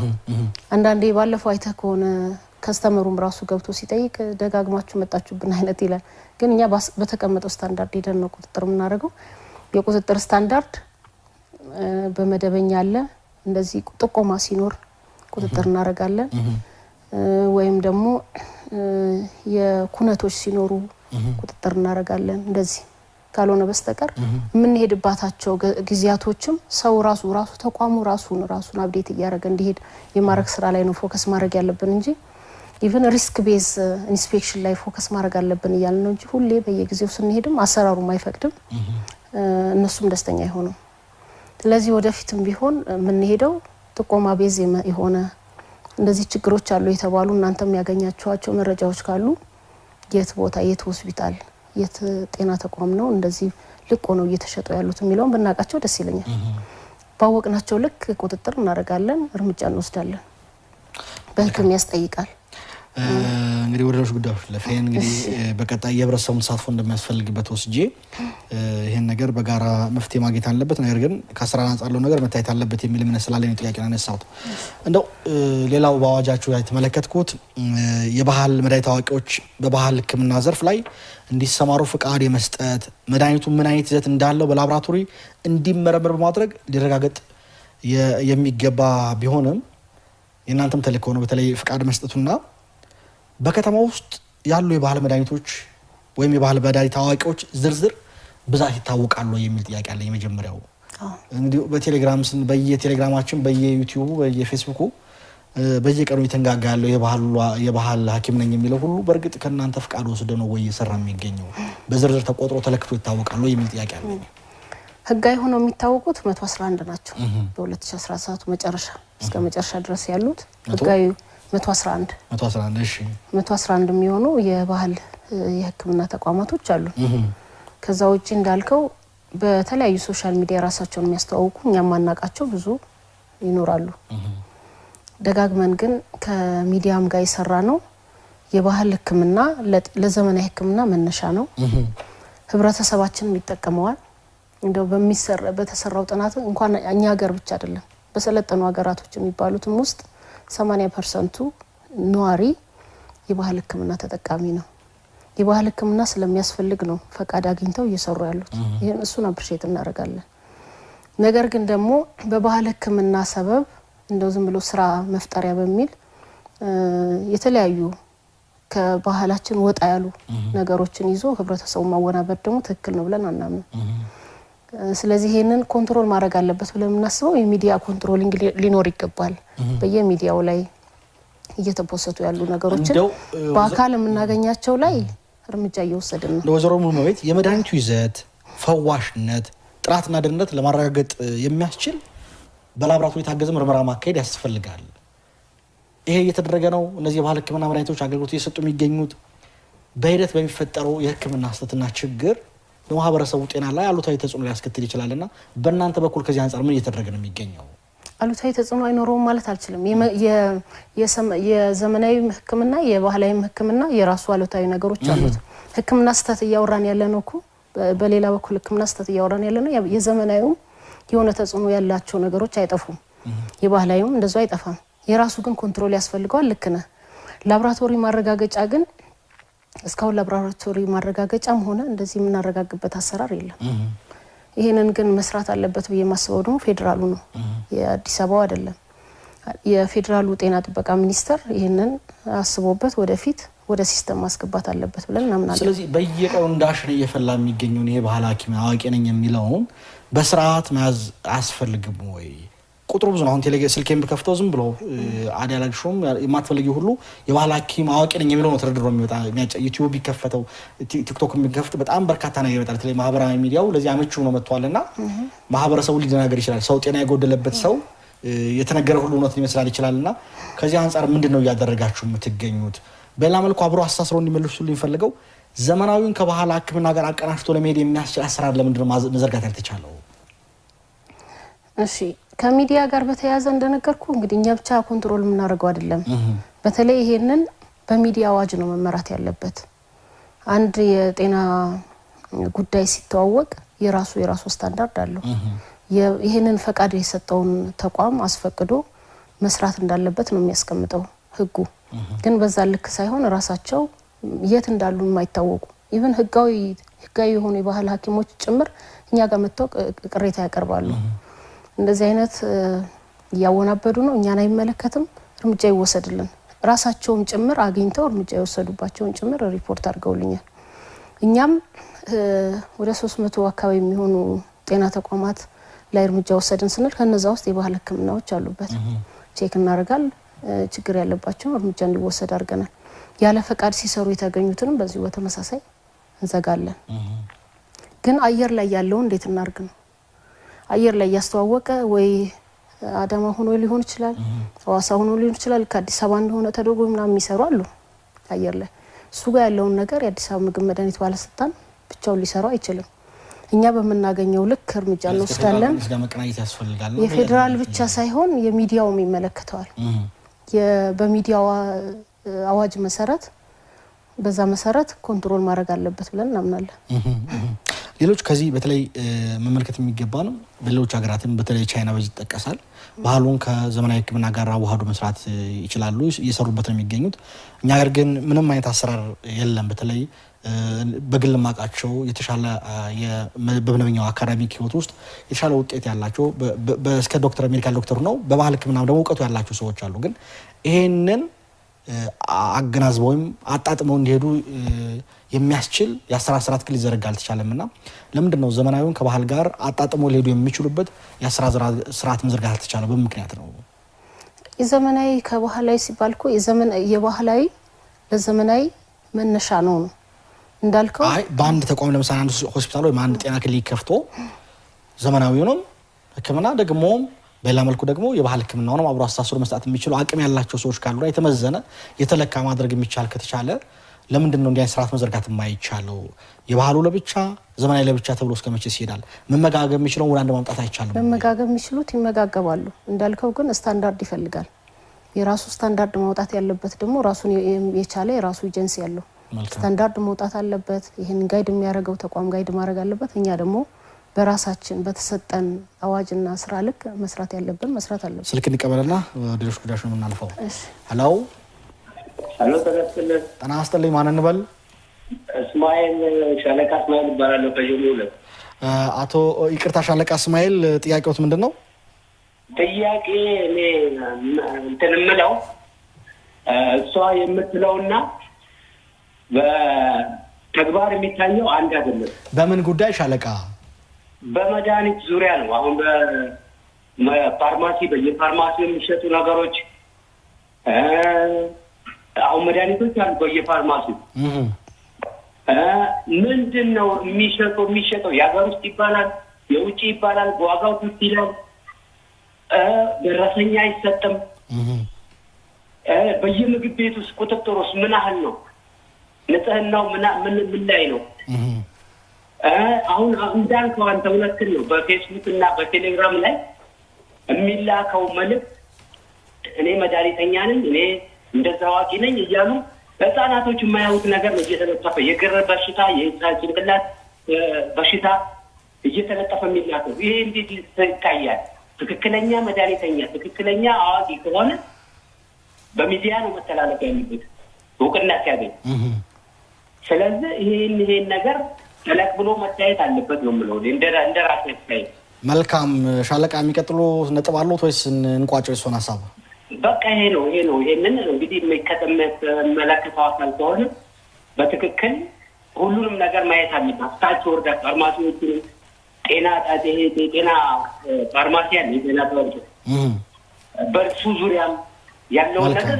የኢትዮጵያ ያለው መልካም ስለደወሉ ከልብ እናመሰግናለን ለጥያቄዎት ምላሽ ሰጣል ይከታተሉን እንደው አንድ ጉዳይ በተለይ ከባህል ሕክምና ጋር ያለው ለማቋጨት ያክል በህግ በእናንተ በኩል ፍቃድ የተሰጣቸው ማወቅ የሚቻልበታል አሁን የባህል ሕክምና አስፈልገው ከናንተ ፍቃድ የወሰዱትን እነማን ናቸው በየ በዌብሳይት ደረጃ ዝርዝራቸው ማግኘት ይችላል ከነድራሻቸው ይቻላል እሱ ይቻላል በእናንተ በገጾቻቸው እነዚህ ተቀምጠዋል አሉ በዋነኛው ጊዜ ማግኘት ይችላል መልካም ጥሩ ስለዚህ ወደ ሌሎች ጉዳዮች እንሂድ በተለይ ከሾሜላ እንደምደዋይ ስለነበር በተለይ ሁለት ፍቃድ ወስደን አንደኛው ተቃጥሎብኛል የሚል ነገር ነው ያነሱትና ቅድም ያነሳውት ጋር ይመሳሰላል ተመሳሳይ ቢሮ መተውነሱን ችግሩ ነው እሺ መልካም እንግዲህ ቢሮአችን መተን ደግሞ አገልግሎታችሁ ምን ይመስላል የሚለውን አነጋግረን ነበርና ተገልጋዮች ምን አስተያየት ሰጡ የሚለውን እንከታተልና ምላሽ ይጡበታል ወደ ተመልካቾቻችን ሳምንታዊ አገልጋይ ፕሮግራም እንደቀጠለ ነው በቀጥታ የምናልፈው በተቋሙ ተገኝተን ደግሞ ተገልጋዮችን አነጋግረን ነበር ምን አስተያየት አላቸው ተከታትለን እንመለሳለን አብራችሁን ቆዩ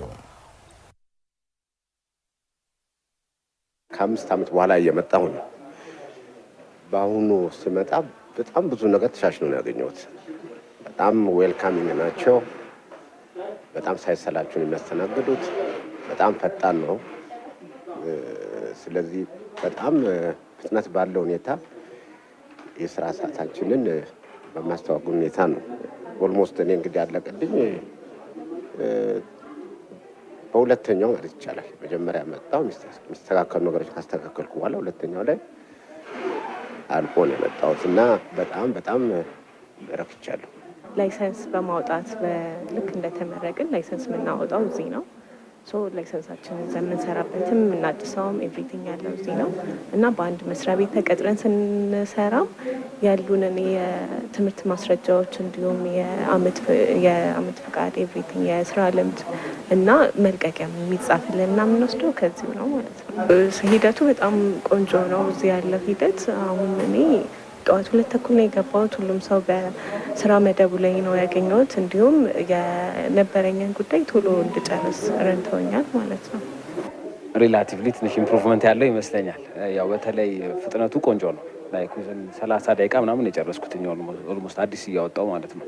ፍጥነቱ አሪፍ እና ኮኦፕሬቲቭ ናቸው። ላይሰንስ ለማውጣት አዲስ ላይሰንስ ያው ኦንላይን ሞልቼ ምናምን ነው እዚህ የመጣሁት። ባለፈው ሳምንት ነበረ ወረፋ ምናምን ስለነበረ ያው ለዛሬ ቀጥረውኛል። ያው በጣም ወረፋ አለ፣ በእርግጥ ግን አሪፍ ነው፣ ቆንጆ ነው። ኦንላይን ነው። እታች በበየነ መረብ የሚያስገቡ ባለሙያዎች አሉ። ቅልጥፍና በተሞላበት ጥሩ ትህትና መስተንግዶ በተሞላበት መልኩ ነው የሚያስተናግዱት። አሪፍ ነው።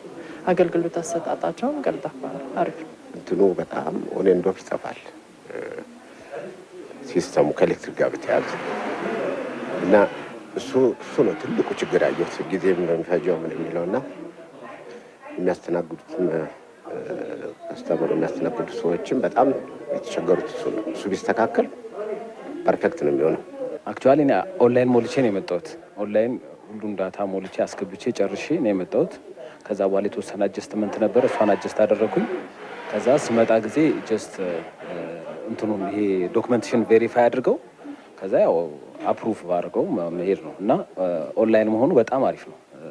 ያው አሁን አንዳንድ የሆነ ወረቀት አምጪ ተመለሽ ሂጂ ምናምን አይኖረውም። እዛው ስለሚመልስሽ ሰሚት ከማድረግሽ በፊት እያንዳንዱን ዶክመንት ራስሽ ቼክ ለማድረግ ኢዚ ነው። ስለሆነ ኦንላይን መሆኑ በጣም የተሻለ ነገር ነው፣ ቆንጆ ነው።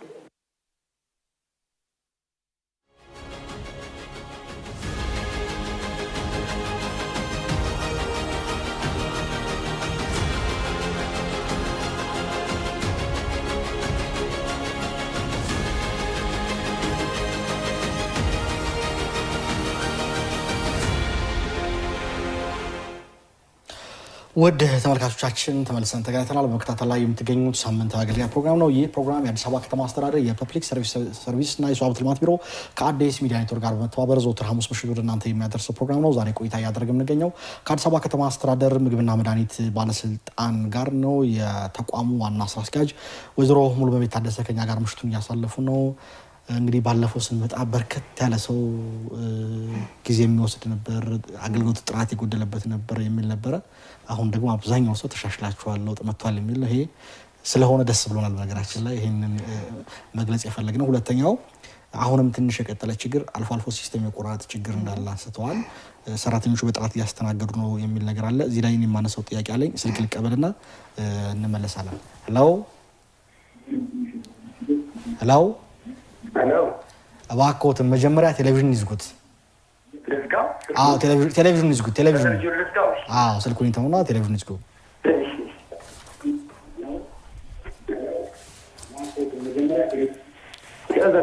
ይቀጥሉ ሀሳቦትን።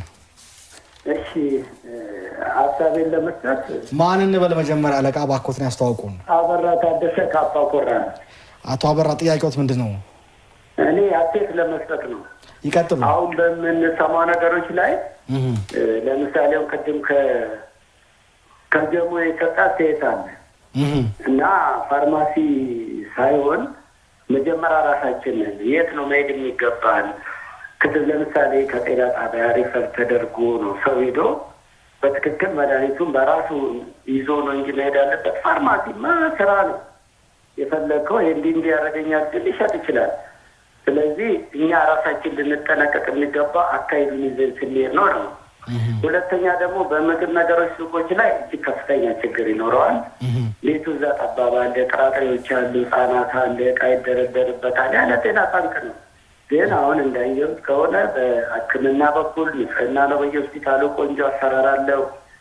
በዚህ ቀጥሉበት ለማለት ነው። አመሰግናለሁ። ስለ ደወሉ ከልብ ነው የምናመሰግነው። እኔም አመሰግናለሁ። ወይዘሮ ሙሉቤት እንመለስና በተለይ የኔትወርክ ጉዳይ ትንሽ የተነሳ እንደመሆኑ መጠን እሱ ላይ እንመልከት። ሌላው ከዚህ ከላይሰንስ ጋር በተያያዘ መልሰውልኝ ያልፈልጋለሁ ምልክቶች ላይ የሆነው በተለይ ከክልል ፍቃድ ወደዚህ መምጣትና ፍቃድ ላይሰንስ ማውጣት የሚፈልጉ ግለሰቦች አሉ። በአንዳንድ ባለሙያዎች ይህን ለማድረግ ገንዘብ ጭምር የመጠየቅ እኔ በግልም ጭምር ይሄ ችግር ደርሶባቸው በኋላ ችግሩን በውይይት የፈቱ ሰዎች እንዳሉ ገጥመውኛልና እንዲህ አይነት ምልክቶች አሉ ወይ? አገልግሎቱ የተሻሻለ ነው፣ በፍጥነት እያገኘን ነው የሚል ሰው እየመጣ ነው። በሌላ መልኩ ደግሞ የራስን የግል ጥቅምና ፍላጎት ለማሳካት የሚደረግ ምልክቶችም ጭምር ስላሉ እንዴት ነው ክትትል እያደረጋችሁ ብትገኙት? በርካታ ሰው ደግሞ እናንተ ጋር ደንበኞች የሚገኝበት እንደመሆኑ መጠን ችግሩ ወደ ብልሽት እንዳይገባ ምን ያህል ክትትልና ድጋፍ ቁጥጥር ይደረጋል? እንግዲህ አላዛር እንዳነሳው ከበፊቱ አገልግሎታችን በጣም ተሻሽሏል። ይህንን የሚያመጣው የቴክኖሎጂው ሲስተም ነው እዚህ ደረጃ ያደረሰው ብለን እናምናለን። አሁንም ያሉ የኔትወርክ መቆራረጦች ጋር የሚያያዙ ኔትወርክ መቆራረጥ ክፍተቶች አሉብን። ከአዲስ አበባ ኢኖቬሽን ቢሮ ጋር እየሰራን ነው የምንገኘው። ወደፊት የማሻሻል ስራ እንሰራለን። ከዚህ ከባለሙያ ዲስፕሊን ጋር በተያያዘ የባለሙያው ዲስፕሊን እንግዲህ በየቀኑ ነው ክትትል ቁጥጥር የምናደርገው። የሰው ልጅ እንግዲህ ውስጡን አታነበውም። የውጭውን አገልግሎት በሚሰጠው ልክ በመናገኘው ልክ ነው የምናየው። ግን እኔ ባለሙያው ላይ ትልቅ የዲስፕሊን እንትኖች መሻሻሎች እና የተሻለ አመለካከት ጥራቶች መጥተዋል የሚል ሀሳብ አለኝ። ግን መደምደም ይቻላል። ግን ሙሉ በሙሉማ በቀን የሰማሁት ገንዘብ መጥራት ስለማልፈልግ ነው እንጂ በተለይ ከክልል ለመውጣት ወደዚህ ፍቃድ ማውጣት የሚፈልጉ ባለሙያዎች ላይ የሚጠይቀው ገንዘብ በጣም ትንሽ ከባለሙያ ነው ወይ የሚጠይቀው ሊያስብል ይችላልና ክትትል የሚያስፈልገው ይመስለኛል። እዛ አካባቢ ላይ የእናንተ ክትትል ካለ እሱ ሊያነሱ ስለፈለኩ ነው።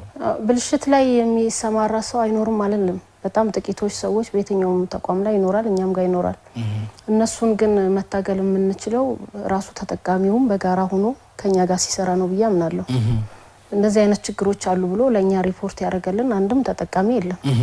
እንደዚህ አይነት ነገሮች ካሉ እንደው በእንትን እንኳን ራሱ ተደግግሞሽ ካለ ያን ሰው እንኳን በአካል ባንይዘው ከዛ ቦታ ላይ አንስተን ሌላ ቦታ ለማድረግም እርምጃዎችም አንዱ ይሄ እርምጃ ነው የሚሆነውና ስለዚህ ተጠቃሚውም ራሱ እንደዚህ ሰብጀክቲቭ ከማድረግ እንደዚህ አይነት ነገር ነው ብሎ ከማውራት ይልቅ ችግሮች ካሉ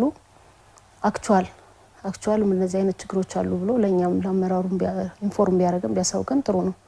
እኛ ግን እስካሁን በአካል ያገኘ ነው እንደዚህ አይነት ገንዘብ ተቀበለ እንደዚህ አይነት ገንዘብ ጠየቀ የሚል አካል አላገኘ ነው። ምን ለምናገር የ2017 ነው እያወራ ያለሁት። ያገኘ ነውንም እርምጃ ይወሰድንባቸው አሉ ባለፈው እንዳቀረብኩልህ ከዚህ ጋር የሚያያዝ ግን አላገኘሁም። ግን ሙሉ በሙሉ የለም እንዳለልሞ ይሄንን ውስጥ የሚያውቀው ፈጣሪ ነው። እንደምታውቀው ፐርሰናል ነው ግን የተቋሙ ነው ማለት ግን አይደለም። ለውጦች እንዳሉ በደንብ ያያየው ነው። ሰውም ፐርሰናል ነው። ስተትም ፐርሰናል ነው። ውጤት ግን እንደ ተቋም ውጤት አለ። እንደ ተቋም ደግሞ በጣም የሚመሰገን ባለሙያና አመራር በጣም በሰፊው አለ። ጥቂቶች ደግሞ ስም ያጠፋሉ፣ ምንም ጥያቄ የለው። ጉቦኞች ይኖራሉና እነሱም ለመያዝ ክትትል ለማድረግ ለህግ አሳልፎ ለመስጠት ሁሉም ተባባሪ መሆን አለበት። መልካም። እንደው የዚህ የብቃት ማረጋገጫ ጋር በተመለከተ የታገደበት ሊሆን ይችላል፣ የተሰረዘበት ስራውን ያቋረጠው የምድሳት የተከለከለ ተቋም የብቃት ማረጋገጫውን መመለስ እንዳለበት በህግ ተደንግጓል። ነገር ግን አሁንም እንትናቸውን ያልመለሱ የብቃት ማረጋገጫቸውን ያልመለሱ ተቋማት እንዳሉ መረጃዎችን ማየት ይችላልነውና እነዚህ ተቋማት በእርግጥ ካልታደሰ አገልግሎት እንደማይሰጥ ነው በእናንተ በህግ ያስቀመጠው። ነገር ግን የአገልግሎት ብቃት ማረጋገጫቸውን ያልመለሱ ተቋማት ለሌላ አገልግሎት እንዳይጠቀሙበት ምን ያህል ክትትልና ድጋፍ ይደረጋል? ዘርዘር ያሉ ተቋማት ይዣለሁና ባልታደሰ ሁኔታ ካልመለሱ ወደ ስራቸው እንዲቀጥሉ አያደርግም ወይ? በእናንተ በኩል ምን አይነት ክትትል ነው የሚደረገው እዚህ ላይ? ለምሳሌ በህክምና ስህተት ምክንያት ሙያ ፍቃዱን እንዲመልስ የተጻፈበት ሐኪም ወይም ባለሙያ የመመለስ ግዴታ አለበት። ተቋማት ተጽፎ ማለት ነው። ተቋሙ የራሱ ተቋም ሆኖ በራሱ ስም የከፈተው ተቋም ካለ በህክምና ስህተት ምክንያት ሌላ ሰው ዴሊጌት አድርጎ ተቋም ማሰራት ይችላል። ግን እኔ ካልሰራሁኝ ያልሰራም ካለ ያንን ተቋም መዝጋት አለበት። ምንም ጥያቄ የለውም። እንደዛ የዘጋነው ተቋም ነበረ፣ ግን በሌላ ሰው አስከፍቷል። ላይሰንሳቸው እንዳይሰሩ ከተደረገ በኋላ በሌላ አይሰሩም ወይ? ምንም ጥያቄ የለውም። ምናልባት ይሄን ካለመለሱት አለመለሳቸው ተጠቅመው ምናልባት እንዳለ አድርገው ወደ አገልግሎት እንዳይተጠቀሙበት በእናንተ በኩል ክትትል እየተደረገ ነው። በርከት ያሉ ቁጥሮች አሉ። አሁን ስም መጥቀሱ ስላልፈለኩ ነው እንጂ ድርጅቶችን አይቻለሁ። መለስ ሲገባቸው በእናንተ በኩል ያለመለሱ ተቋማት አሉ። አሁንም ድረስ የሚታወቅ ስም ያላቸው ድርጅቶች ማለት ነው። ላይሰንስ የብቃት ማረጋገጫ ወቅታቸውን ተሰርዞባቸዋል ወይም ስራውን አቋርጠዋል። ከተሰረዘ እኮ የለም ማለት ነው። እጃቸው ላይ ተቋም አቋርጠዋል ግን ወይም ስራውን አቋርጠዋል። ነገር ግን ላይሰንሱ ግን ያለመለሱ ተቋማት አሉ አሁንም ድረስ። በየአመቱ እኮ አዳዲስ አይደለም የሚሰጠው። በየአመቱ ሲሰጥ በአመቱ ውስጥ ካልተሰጠ የለውም ማለት ነው። እሱ ላይ እጁ ላይ እኮ ተቋሙ የበፊቱ መመለስ ያለባችሁ ይመልሱ የለስ ሲቋረጥ ወይም ሲሰረዝ ወይም ሲታገደበት መመለስ አለበት። ሳይመለስ እጁ ላይ ሲያስቀረው እጁ ላይ በሚቀርበት ወቅት እየተፈጠረ ያለው ችግር ነው እያነሳ ያለሁት። ወደ ሌሎች ጉዳዮች ያለን ሰዓት 5 ደቂቃ ስለሆነ መደምደም ያላደርገው የሕክምና አገልግሎት ላይ የሚስተዋሉ የሕክምና ስህተት ወይም የዚህ ስነ ምግባር ጉድለቶችን በተመለከተ ባለፈው ስንገናኝም ችግር ነበረ። እንደውም ከ2006 ዓ.ም ወደ 300 የሚደርሱ አሉ፣ በርካታዎች ምላሽ አግኝተዋል፣ አሁንም እየተንከባለሉ ይቀጥሉ አሉ የሚል ነገር አንስቼ ነበርና ሪፖርታችሁን ሳይሆን በዚህ ዓመት ብቻ የተፈጠሩ ችግሮች ሙሉ ለሙሉ ፈታችኋል።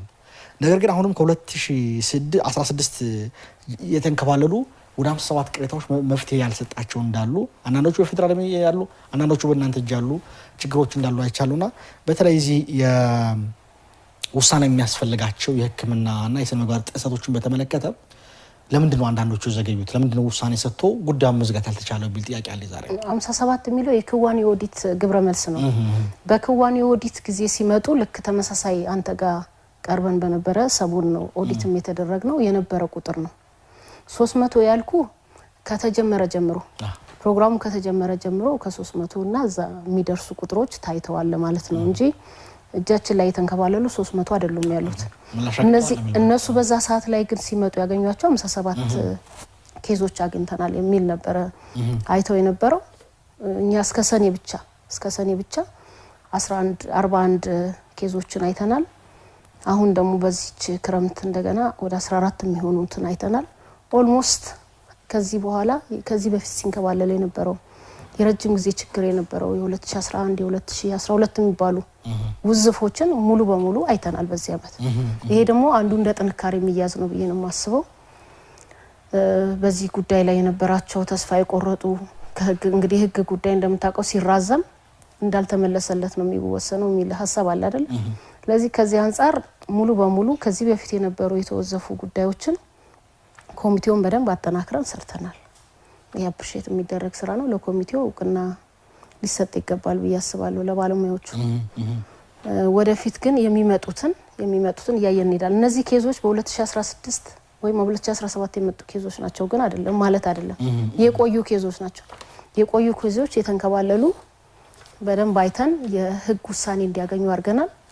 41 ውስጥ ወደ 33 የሚሆኑ ባለሙያዎች ተጠያቂ እንዲሆኑ ተደርጓል። በዚህ ክረምት ውስጥም እንደዚህ ወደ 12 አካባቢ ባለሙያዎች ተጠያቂ አድርገናል። ምናልባት ለስልክ ደዋዮች መመለስ አለብኝ የሚሉት ሀሳብ ካለ እሱ ውስጥና እንደቃ እናጠናቅ።